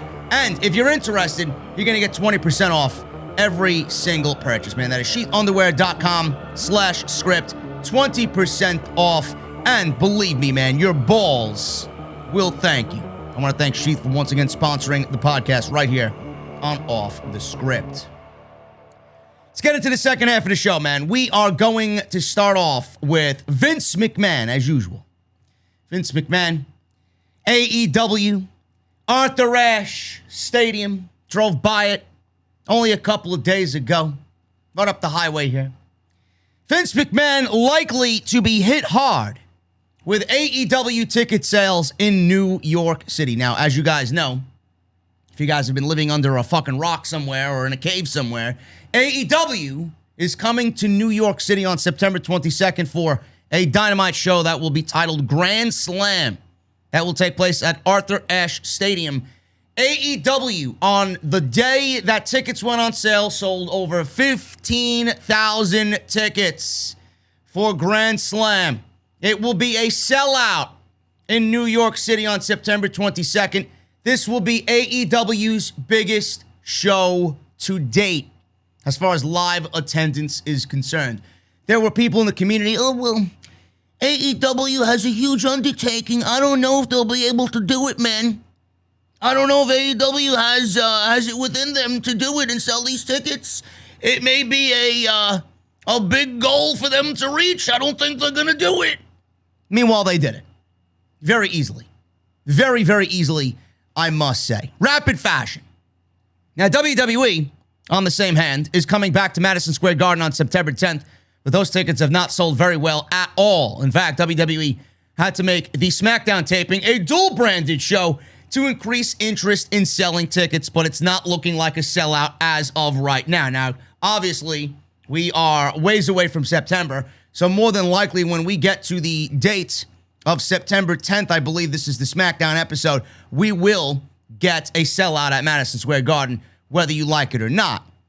Now, during Wrestling Observer Radio, Dave Meltzer brought up that Vince McMahon's likely mindset is that these New York City tickets are hitting him hard, but you'll never know that. You'll never know it. You'll never feel it. You'll never see it.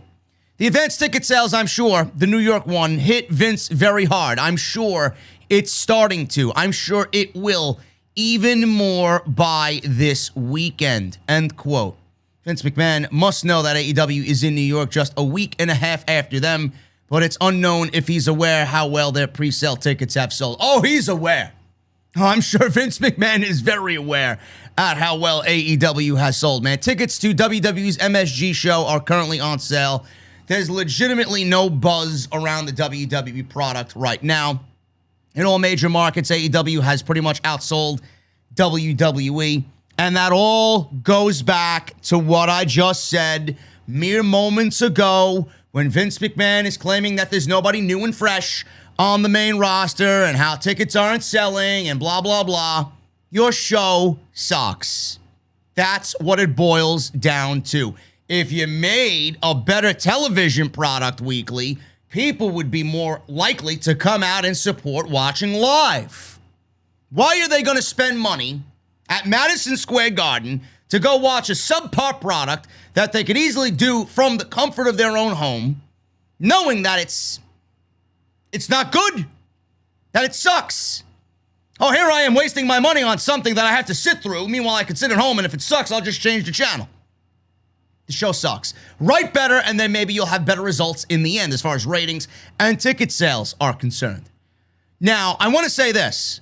Madison Square Garden is one of the biggest venues in New York City, and they are requiring COVID testing, and they are requiring vaccination proof, which is fucking ridiculous. They could go fucking kiss my ass for all I care. You won't catch me dead at that fucking show for that very reason alone. But as far as that goes, a lot of people may not want to go to the show because, hey, I'm not vaccinated. I'm not getting a vaccination to go watch shitty WWE programming live when I can sit at home and do it. So I'm sure that has something to do with it, but it doesn't have everything to do with it. The show's going to be sold out regardless. But the fact that AEW sold pretty much 17,000 tickets, will sell 17,000 tickets for Arthur Ashe Stadium is a pretty big fucking deal, man. Good for them. Is there a tiresome fucking notion about the WWE product?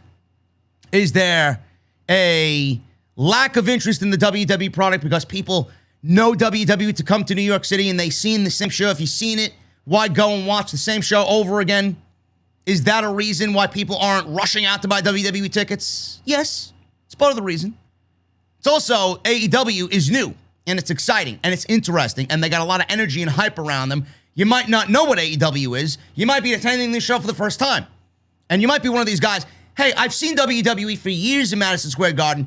I'm going to opt for something different because I want to see what the other guys are doing. There's a lot that's going on here as far as the ticket sales for AEW and WWE in New York City. It's a little mix of everything. But I will say this. WWE had this Madison Square Garden show planned for well over a year. Okay? They were planning on going to Madison Square Garden last year in the middle of the pandemic. Did WWE intentionally tout Madison Square Garden to stop AEW? No. But AEW definitely had a thing to do with WWE putting themselves in a situation to go to Madison Square Garden in New York City. They might not have done anything to stop AEW, but they did it intentionally because, yeah, they had the date last year, but also they did it again this year knowing that AEW was going to Arthur Ashe Stadium in Queens, and they did it to put a halt. WWE had every fucking intention to stall ticket sales for AEW in New York City with their move into Madison Square Garden on September 10th. Guarantee it. I would not be surprised if that was a mentality in upper management in WWE. So yes, it is definitely a part of the AEW effect. Not completely, not like all the other stories that we talked about in the past, but it definitely has something to do with the AEW effect. It's a little mix of everything. But congratulations to Tony Khan and congratulations to AEW. That's a great thing, man. It's going to be a big, big, big night. And I can't wait to see it. I'll be there in Arthur Ashe Stadium. SmackDown. SmackDown ratings are in, and we are going to go over the ratings for last night, man. SmackDown was back over 2 million viewers for the first show with fans in 70 weeks. SmackDown averaged 2.185 million viewers, which was up from last Friday's episode that did an average of 1.881 million viewers on Fox, and this is according to Spoiler TV. The first hour did a 2.221, while the second hour did a 2.148. Compared to last week, the first hour did a 1.956, and the second hour did a 1.805. It also pulled in an average of a 0.6 rating in the coveted 18 to 49 demographic. That is up from the 0.45 in the 18 to 49 demo that the show did last week. Like I said, this was the first show with fans in 70 weeks. This was the go-home show for Sunday's Money in the Bank pay-per-view. And the episode featured Bianca Belair versus Carmella. Bianca Belair pinned Carmella to retain the SmackDown Women's Championship. Kevin Owens, Seth Rollins, Big E, Shinsuke Nakamura, they fought in a fatal four-way, with Seth Rollins winning the fatal four-way, pretty much confirming that he will not be winning Money in the Bank on Sunday. My choice is Big E. Then you had Roman Reigns and the Usos versus Edge, Rey Mysterio, and Dominic Mysterio in an opening six-man tag with the heels, Roman and the Usos, getting the victory, cheating by pulling the tights. So that was that. Also, Chad Gable and Otis, they were feuding with Cesaro. Otis and Cesaro went at it, and Cesaro wins by DQ as well in SmackDown's Friday night show, with Chad Gable interfering there, costing Otis the match, but they're building Otis up as a monster in SmackDown's ranks. So that was SmackDown last night. I said this on my post show, man. It's great to see fans. The energy was there. Texas brought it. Good on you guys. I thought it was a great show as far as the crowd reaction is concerned. But outside of that, if you really want to dive deeper into it, man, it was the same show, but with fans. And I've been saying this all pandemic.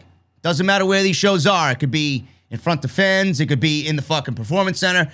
It could be in your grandmother's kitchen while she's cooking pasta on Sunday. It doesn't matter. The shows are going to be largely the same because the creative still sucks. So it doesn't matter what's going on. Doesn't matter how loud they are. Doesn't matter how many people there are. The shows will largely be the same. As we see on Twitter today, Carmella is getting yet another championship match against Bianca Belair because no reason. Why? So for everybody that says, oh, JD complains, WWE is proving me to be right with this match happening again next week. Why? Why? I see people saying, oh, it's going to set up Liv Morgan winning. No, it's not. Liv Morgan might not even be in Money in the Bank by the time Sunday rolls around. Does this set up Sasha? And if it does, why do we need another match that happened yesterday to happen next week to get the same result, only for Sasha to come in and start her match and her feud with Bianca Belair going into SummerSlam? Why can't Bianca hold a interview or a fucking promo in the middle of the ring about what she wants to do going into SummerSlam, and then out comes Sasha Banks, and you just set up the match that way? Why do we need a rematch of a match that nobody gave a fuck about on Friday night? To be honest with you, wasn't even all that good. So spare me. The shows are going to be largely the same no matter what. And WWE's proving that notion to be correct with next week's Women's Championship match. The biggest thing happening on SmackDown is the Roman Reigns storyline. As you guys know, Jimmy Uso was back after his 4th or 5th DUI. I think it was 5. He was back right on TV as Friday rolled around last week. The Usos are involved in this big storyline with Roman Reigns. Jimmy is involved with Jay. They're challenging the Mysterios for the Tag Team Championships on the pre-show for Money in the Bank. All of this is reportedly leading to a match with The Rock, or having The Rock involved in some way going into next year's WrestleMania. According to Dave Meltzer of Wrestling Observer Radio, WWE does not want to mess with plans that will potentially involve Dwayne Johnson, and that's why nothing was done about the Usos' arrest.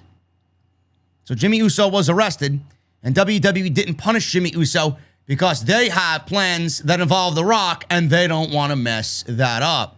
Exactly what I brought to the table when I talked about this situation the day that it happened. Meltzer says this, and I quote, "There's stuff that's in the works that they feel is far too important, and they don't want to screw it up."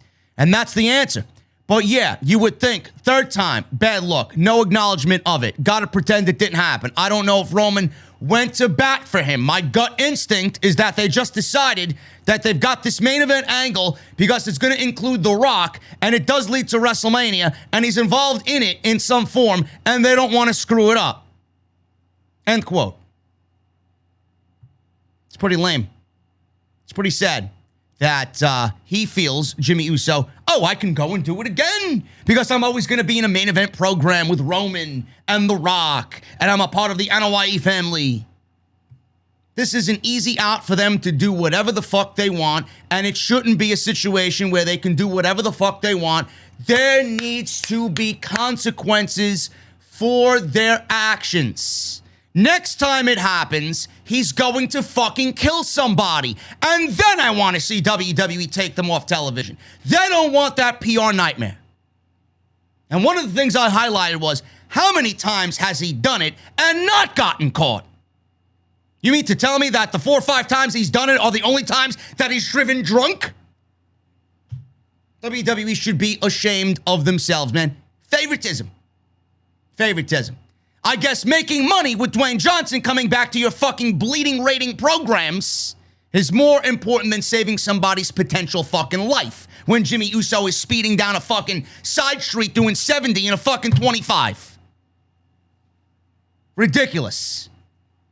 Meltzer goes on to say maybe in a couple of weeks they'll do something about it. Maybe they're going to shoot some angle and then they'll announce a suspension. I don't know. I just know that when I asked, it was like nothing ever happened. Nothing ever happened. There you go. It's nice to know WWE values money over the human life. It's great. Speaking of The Rock and Roman Reigns, I talked about this on the SmackDown post show on Friday night. WWE has discussed involving The Rock and Roman Reigns at WrestleMania 38, not in a singles match, one-on-one, but in a tag team match. Meltzer reported in the latest edition of the Wrestling Observer newsletter that WWE has discussed doing a tag team match with The Rock and Roman Reigns being involved. Now, Jimmy Uso, as I just got done mentioning, is still part of this storyline on SmackDown with Jey Uso. And Reigns, despite being arrested for a DUI. Now, Jimmy's current storyline is a major part of plans going into WrestleMania 38. per the report, the idea is being considered of having The Rock team with either Jimmy or Jay. It wasn't specified. The Rock teaming with one of the Uso brothers to take on Reigns and the other Uso brother. I don't think that's a main event WrestleMania match, if you ask me. If Roman is still the Universal Champion, then it needs to be Roman versus Dwayne one-on-one. I'm sorry. That match doesn't make any sense at all if Roman is still the champion. And by the way, if that is the case, I'm going to add another little caveat to that. Why would you even contemplate breaking up, no matter how much of a fucking asshole they are? Jimmy and Jey Uso are the best tag team in WWE. Jimmy and Jey Uso are the number one tag team in WWE. Why on earth would you even contemplate breaking them up? Seems to me that is pretty concrete in breaking them up. If I'm Roman, and Roman more than likely is going to go over The Rock in any capacity at WrestleMania, if Roman is still involved here as the Universal Champion and one of the Usos is teaming with Dwayne, that pretty much solidifies that the Usos are not getting back together. Now, WWE can always write something and script something where they come back together, but why would you even entertain that thought when WWE's tag team division right now is so fucking weak that if you break up the Usos, it might as well not even have a fucking tag team division? Why would you even bother? If I'm Roman and one of the Usos goes to team with Dwayne, I don't want anything to do with him ever again. It's pretty sad state of affairs there. You turn your back on me to go team with this guy. I don't want you coming back to my side when I eventually beat you. Doesn't make any sense. Doesn't make any sense. Can't Paul Heyman make sense out of it? Sure. Paul Heyman can make sense out of anything. But I don't like it. I would not contemplate breaking up the Usos in any capacity at all. Now, the reason why this is being discussed is because WWE doesn't know how much of The Rock they have. Knowing Hollywood and the insurance companies, Dwayne might have to settle for a tag team match because of all the projects that he's got going on. Hollywood doesn't want him injured like he got injured against John Cena. But I don't like it. If The Rock is going to be involved, you go all the way on The Rock or don't do it at all. The Rock needs to be involved 100%, and 100% means Roman versus Dwayne at WrestleMania. That's the match. That's the one match that if you announce that one match and you go into the AT&T Stadium in Dallas, sold out crowd. 100 legit thousand people in attendance with that one match announced alone. Not with the Usos. WWE's got a lot of thinking to do, man. Hopefully they can pull the trigger and have The Rock 100%. Like I said, if not 100%, don't even bother. Don't even bother. Bayley. Talked about this on Friday night as well. Bayley goes into surgery, successful surgery, to repair a torn ACL that happened on Thursday. She took to Twitter to continue her heel persona as she blamed the fans for making her miss WWE's first show back on the road. She wrote, "Can't wait to miss the first show in front of fans again. I blame all of you. Thanks a lot."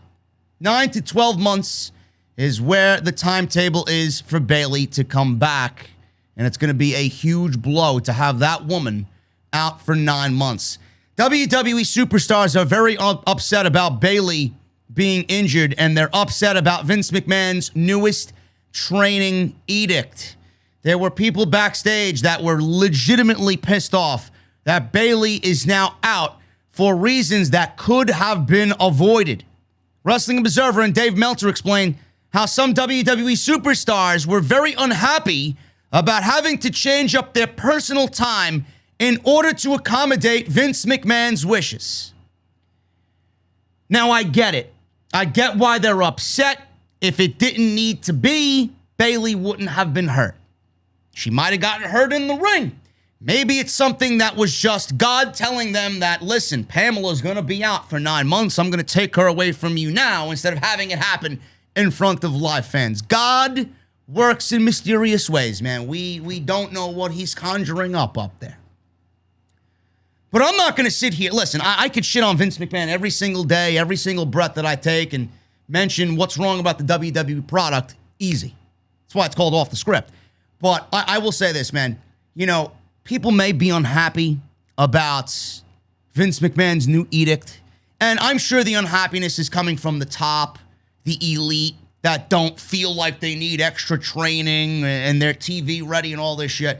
But, you know, I don't want to sit here and blame Vince McMahon for his new edict. In fact, WWE and the superstars have had an easy time with the entire pandemic era, man. They were located before having to move. They obviously were in 3 different places. So they moved and they were grounded for weeks and weeks and weeks at a time. Whether it was at Tropicana Field or the Yuengling Center or wherever, University of Central Florida, wherever the fuck they were. It doesn't matter, man. WWE and its roster had a very easy time during the pandemic. They should have not taken this for granted, man. You should have relished every moment because sooner rather than later, you knew you were going to go back out on the road. But in the 70 weeks that you had more than a year to be at home, grounded. Most of the roster lives in the state of Florida anyway. All you had to do was show up 1 week for work, go back home, spend all the time you want with your family, show up every single Monday or Friday, and go to work, only to go home and rinse and repeat and do it all over again. No live touring, no traveling, no this, no that. You got the great adage of the Performance Center just right in town. You can go and work out whenever you want. WWE legitimately grounded you in its centralized bubble for 70 weeks, and you didn't have to do much of anything but get in your fucking car, go to work for 1 week, and go back home. So what exactly are you complaining about? As if these guys didn't expect to go back out on the road. If Vince McMahon wants the lower-end guys to get back in the ring because they haven't really been used on TV, or they haven't done much of anything on TV if they were used, if Vince McMahon wanted you to go back to the Performance Center and brush off on some of the things that you need to work up on and get better at some things that you're not really good at, who the fuck are you to tell him no? You've had it so fucking easy that you should have been the first people to say, all right, Vince, I'm going to go. You've had it easy. Now it's time to get back to work legitimately every single day, every single week. So I'm not going to sit here and shit on Vince McMahon. WWE had a very easy time in the pandemic with the scheduling and everything that revolved around the Thunderdome. Now people are making complaints about their personal time being changed up in order to accommodate Vince McMahon. Get out of your comfort zone. It's time to get back to work. I don't blame him at all. I know that there were people who were not happy who lived there to go in, and many of them would have gone to the Performance Center on their own anyway, just for that. But there were also people who didn't live there and were very unhappy about their days off, not getting paid extra, that they had to come to the Performance Center and do drills. In the case of Bayley, she tore her ACL, end quote. You were home free for 70 weeks. On week 68, he asked you to go to Performance Center to get ready for a live show, and you're fucking complaining? That's still 68 weeks you had at home. I don't understand these people. Now, granted, someone like Bayley probably didn't need extra training. Someone like Sasha, she's always training. She was at House of Glory a couple of weeks ago, training with the students inside the school. Sasha don't need it, but she's going to do it anyway. Bayley didn't need it. Randy Orton doesn't need it. Roman Reigns doesn't need it. Guys like that don't need AJ Styles. The veterans of the roster. They probably are the ones that were complaining, and they were probably the ones who said, listen, why do I got to go? I don't need it. I've been a veteran for 15 fucking years. What do you want me to do differently compared to what I've already done for you? People like that didn't need it. So in the case of Bayley, she probably didn't need any extra seasoning or to get ready to go back out on the road. They were on TV every fucking week. Vince McMahon edict still stands, even though Bayley got hurt. He wants superstars back. He wants superstars back at the Performance Center to brush up before they hit the road. Many superstars have already taken part in the training, but some are still making plans to take a trip to the PC in Orlando. I think people got comfortable and Vince McMahon said something and then they got all upset and out of their comfort zone. You had 70 weeks to sit at home, man. Get back to work. Bayley's injury is actually changing up creative plans as well. And on Friday afternoon, her injury may have actually caused plans to change for all incoming talents. Fightful Select reports that Bayley was training with someone at the Performance Center and she heard her knee pop or her leg pop. That was the first sign of trouble for Bayley. And then obviously you guys know the rest. She went to surgery, ACL injury, out 9 months.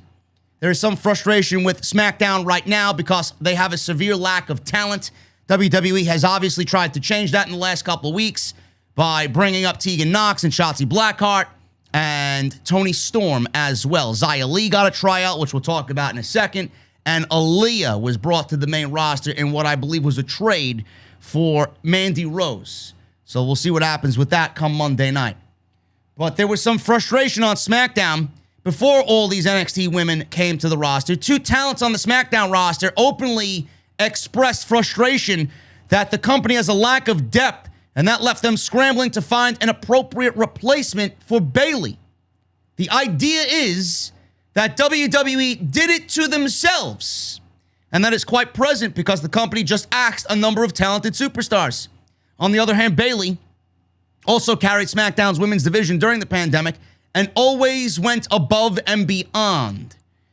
It's tough when you lose somebody that valuable, man, but whoever the two talents were that openly expressed frustration, man, citing the company's lack of depth, and that lack of depth left them scrambling to find an appropriate replacement.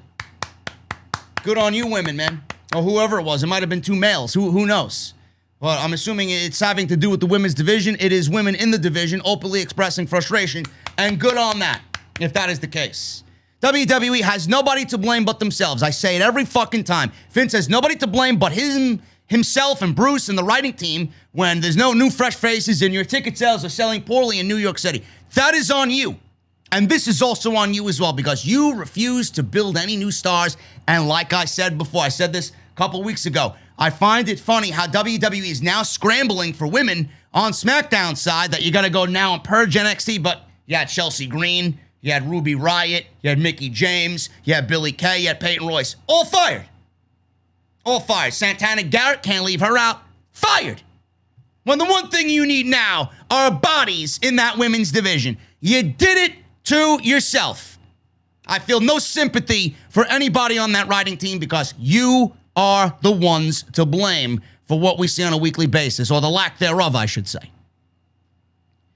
AEW Dynamite. Dynamite tops 1 million viewers for Fyter Fest Night 1. Good on them, man. It was a great show from top to bottom. One of the best Dynamites that I think they produced, with a crowd that was unreal all night. Dynamite drew 1.025 viewers, which was up from the 871,000 views the show did last week. In the 18 to 49, the show did a 0.40, which is up from the 0.33 the show did last week. Last week marked the first episode of Dynamite to be held outside of Daly's Place in well over a year. This week's show went up against the latest NBA Finals game on ABC, which makes the rating all that much more impressive.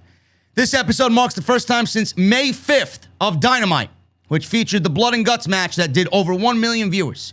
AEW came close to Raw's 18 to 49 rating this past Monday, as the show did a 0.43.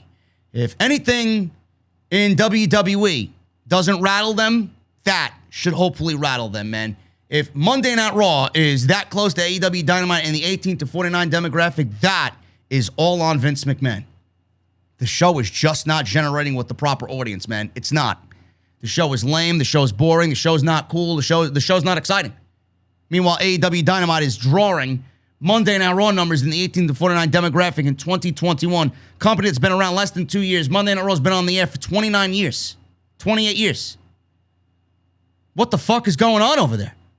If that doesn't wake people up, I don't know what the fuck will, man. I know that would wake me up if I'm Vince McMahon.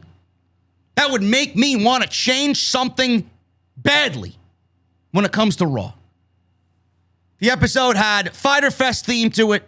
As you guys know, Jon Moxley defeated Carl Anderson to retain the IWGP United States Championship. He was then challenged by Lance Archer next week in a Texas death match. Brian Cage, he lost the FTW title to Ricky Starks. They kicked Brian Cage out of Team Taz. Ricky Starks got a huge ovation in his hometown of Texas.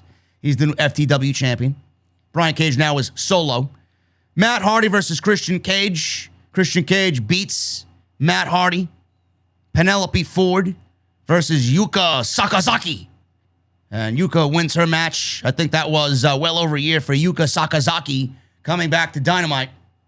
They teased more and more of Adam Hangman Page and Kenny Omega. And that may be taking place at All Out. We got a 5-on-5 elimination match between Adam Page and the Dark Order versus the Elite.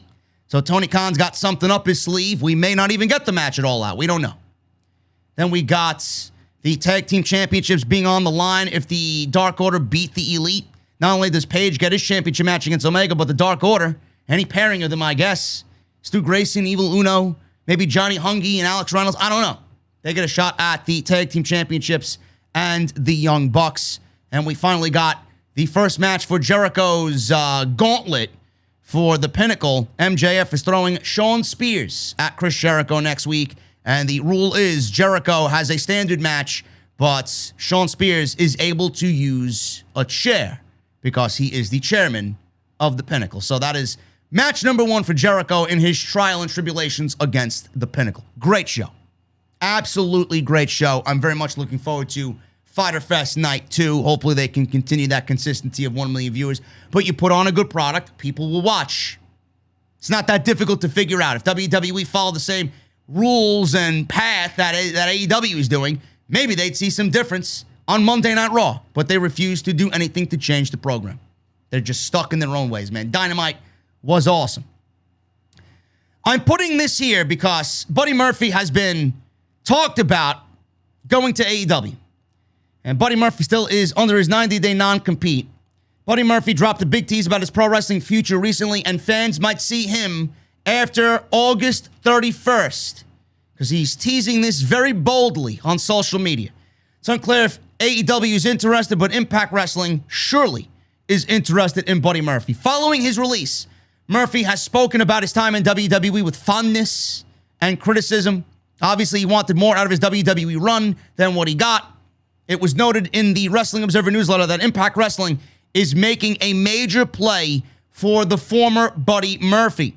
Don't know anything regarding AEW, but I do know that Impact is making a major play for Buddy Murphy. So that is what comes out of the Wrestling Observer newsletter. Murphy has a lot of possibilities. He could go to AEW, he could go to Ring of Honor, he could go to Japan and kill it over there. Impact Wrestling. I said it right from day one, man. AEW is not going to be able to sign everybody. I mean, if I'm Tony Khan, I'm definitely giving Buddy Murphy a look. But if I don't get Buddy Murphy, it's not going to be the end of the deal. It's not going to be the end of the world. They got Andrade. They got Alistair.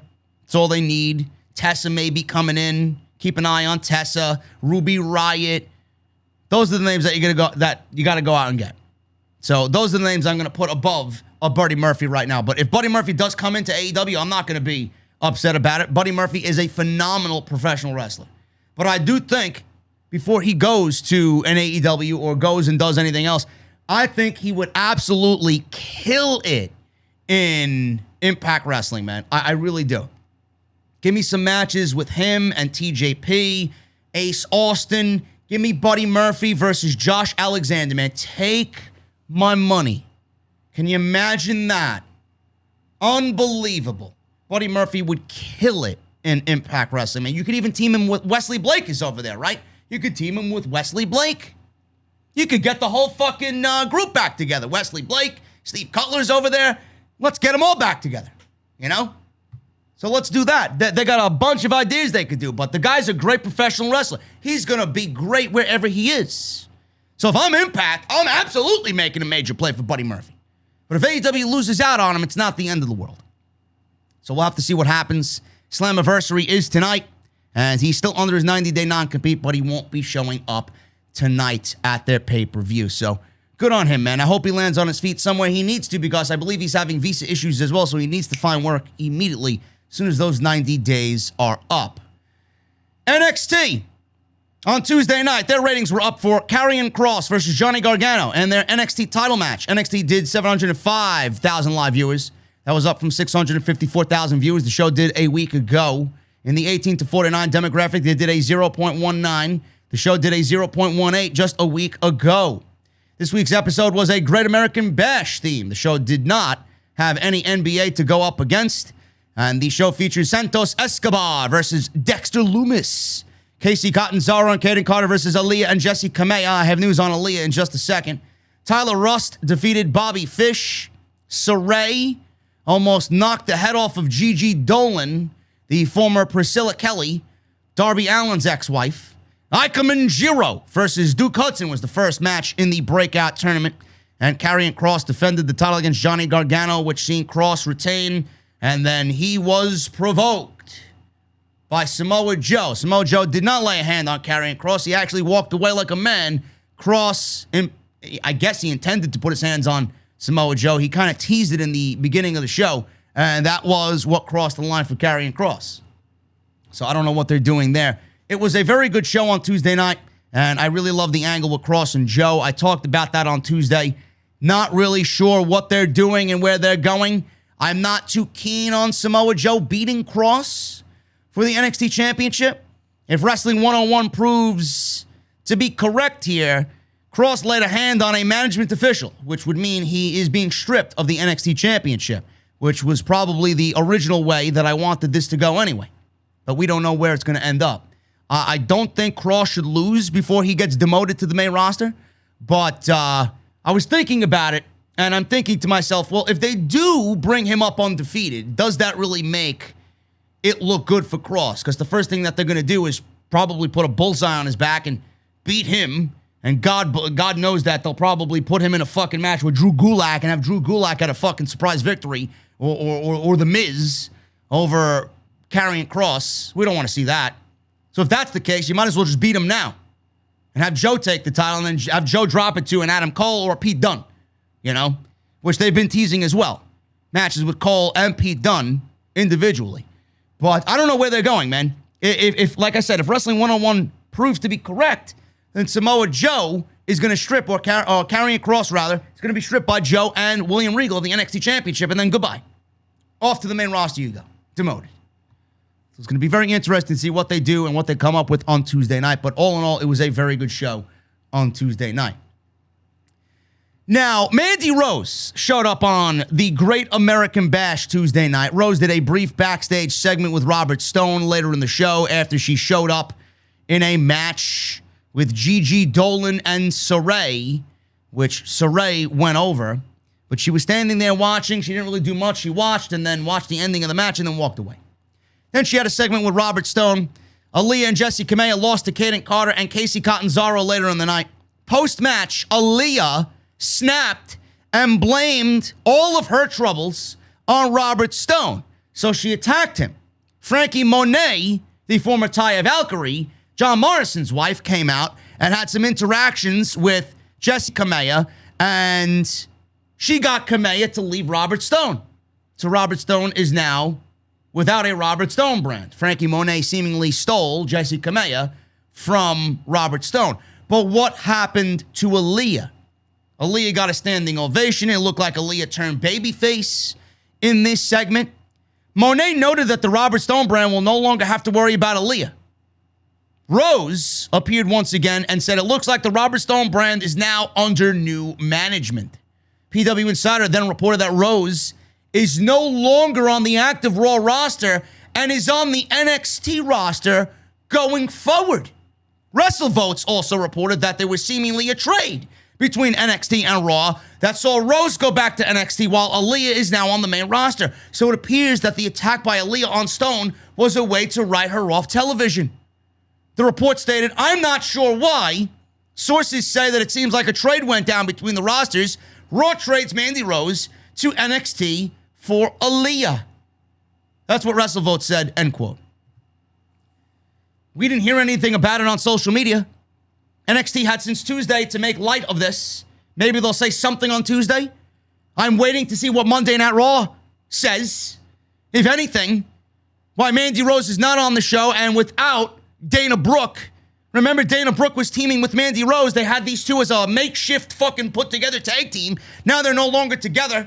WWE breaking up yet another fucking tag team in a division that has already no tag teams in it. The women's tag team division. If they don't make light of this, it is downright pathetic. And by the way, good for Aaliyah, I guess. She's been in NXT way too long. So good on Aaliyah going to Monday Night Raw. I doubt she has any success up there. I doubt she does anything with that writing team. But stranger things have happened. But Mandy Rose, does Mandy Rose feel like NXT to you? Does Mandy Rose look like she belongs in NXT? Mandy Rose's entire look is blonde bombshell. Does that really fit the overall mold of Triple H's greatest women's division ever? I know it doesn't for me. So of all the people that you want to trade to NXT, you trade Aaliyah for Mandy Rose? I don't get that. And yes, there should be trades. And that is something that should be acknowledged on WWE television, especially with a fucking draft taking place in a couple of months and you in the middle of a brand split between Raw and SmackDown. Yes, there should be trades, and NXT should be involved in something like this. Hopefully they mention it. But I'm not holding my breath for WWE to give me a fucking explanation. I'm still waiting on an explanation as to why Rick Boogs is with Shinsuke Nakamura and how their relationship came about. How long now? 2 months that they've been together? Not one iota of an explanation from the creative team. Not one. So good luck getting them out there and explaining this one to the WWE audience. WWE is going to tape an upcoming episode of NXT. NXT is getting preempted? Not really, but it won't be live. And they won't be on the USA Network. It was revealed early this week that the July 27th episode of NXT would not be airing on USA Network. Instead, the episode will air on Sci-Fi Network due to the coverage of the Olympics on USA, as both Sci-Fi and the USA Network are under the NBC Universal banner. Jacob Cohen, who attends many WWE shows, mentioned on Twitter that the July 27th episode of NXT will indeed be taped. I guess he was at the NXT show, and they announced it then. The plan right now is for the Tuesday, July 20th episode to air live. Then the crew will come back the following night on Wednesday, July 21st, to tape the July 27th episode. PW Insider is also reporting that this is indeed true, but not only the July 27th episode, the August 3rd episode will also not air on the USA Network. So fans will have to find those 2 weeks of NXT TV on the Sci-Fi channel. Fightful Select is also reporting that this is true, so it was noted in all of these reports, and it was not noted why this change was made to their taping schedule. But one has to wonder that the Olympics are taking place, and that is the reason why. So if you guys want to watch NXT on July 27th and August 3rd, it will not be on the USA Network, and it will be on the Sci-Fi Network. Xia Li. Is she heading to the main roster? I hope to God not. She ain't even ready for a match with Raquel Gonzalez coming up on Tuesday. Main roster? Give me a break. You think Xia Li? Imagine that, man. Jeremy Borash has a lot to do with the 1,000-year-old grandma that accompanies Xia Li with Boa to the ring. You think that theatrics and those theatrics are going to go over on the main roster? Xia Li is going to be stripped down to nothing, and they're going to showcase Xia Li, just the way you see her on Monday Night Raw. Can you imagine that? She ain't ready for that. She is not ready for that.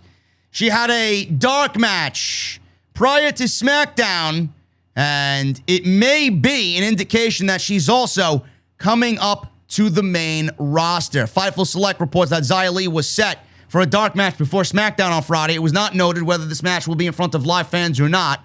I believe that it was, because Harry Smith, the British Bulldog's son, was also in a dark match teaming with Austin Theory. So a lot of these names, man, I don't know where they're going, but I also read that Harry Smith could be headed to the main roster and Austin Theory could be heading back to the main roster, which I don't think is the case. I think both of them belong on NXT. For now, at least Harry Smith for now. Get his feet wet in WWE. Austin Theory is nowhere ready for the main roster. He's 23 years old. What is the fucking rush? I don't get it. I don't get it. He's just now getting his feet wet with Johnny Gargano, having his personality break, and now you want to pull him away from there? So, according to a report from Fightful, Xia Li is set to work a dark match, was set to work a dark match before SmackDown. Xia Li was planned for a SmackDown dark match. No particular plans of her being called up as of yet. Obviously, things can change. So that makes Karrion Kross, Scarlett, Tegan Nox, Shotzi Blackheart, Bronson Reed, Austin Theory, Harry Smith, and Xia Li all receiving dark matches as of late prior to Raw and SmackDown tapings in the last couple of weeks. Why do you need Xia Li? Why do you need Xia Li? Now I wonder what this match with Raquel Gonzalez means on Tuesday. Are they having her get a title match? Is this a test to see how she does against the champion before they call her up? Are they giving her a championship match knowing that she'll never get one again before they call her up? I wonder what the meaning behind this match is. Because her coming out and addressing she wants a match and then booking it right there, okay, I'll give it to you, doesn't make any sense to me. She's not even ready for a one-on-one match, period. No, let alone for the fucking title. She's green as grass. She doesn't look like somebody that's going to lead a division. Unless she beats Raquel and they call Raquel Gonzalez up to the main roster, which I don't think is the right idea either. The match that is needed is Raquel versus Dakota. I don't know what they're doing. They've gotten a little too comfortable with the talent that Triple H is molding in NXT. Little too comfortable, man. I hope that doesn't mean she's headed to the main roster. Nowhere near ready. Monday Night Raw, the go-home show for Money in the Bank. Viewership slightly improved after the last week all-time low for the show. 18 to 49 demo average a 0.43 rating, which was up from the 0.41 last week. And the show averaged a 1.609 million viewership on USA Network. That was up from the 1.7 or 1.472 million viewers the previous week. So what does that rank as the Monday Night Raw ratings worst ever? What is that, like number 5, number 6? Yeah, great. It's awesome. The show still is trending in the worst ever territory. So up may be up, but up isn't really up if you ask me. Last week's show marked a new record low for Raw that, Monday Night Raw premiered in 1993. This is 2021, and they've accumulated the worst ratings in the history of the entire show. Despite being up, this week's episode ranks 5th lowest of all time for Monday Night Raw. So I was close. Number 6, I said. This is the 5th lowest Monday. So they're up from last week's worst ever, and this is now the 5th worst Raw of the entire show's history. That's the type of fucking arguments we're getting into, man. Where does this show rank as the worst rating ever? This one's number 5. Next week, it'll be number 7. But they should be up with fans. SmackDown was up over a 2-1. I expect Monday Night Raw to be at least a 2. Gotta be. Or if you're looking at the ratings that they're getting now, maybe a 1.8, 1.9. But still, look at where you're coming from, a 1.4, 1.8. Not really all that impressive, if you ask me. Gotta get over that, too. Otherwise, what's the point? Episode featured Bobby Lashley losing clean to Xavier Woods in a non-title match. WWE Champion being pinned clean on Monday Night Raw. Great job there, Bruce.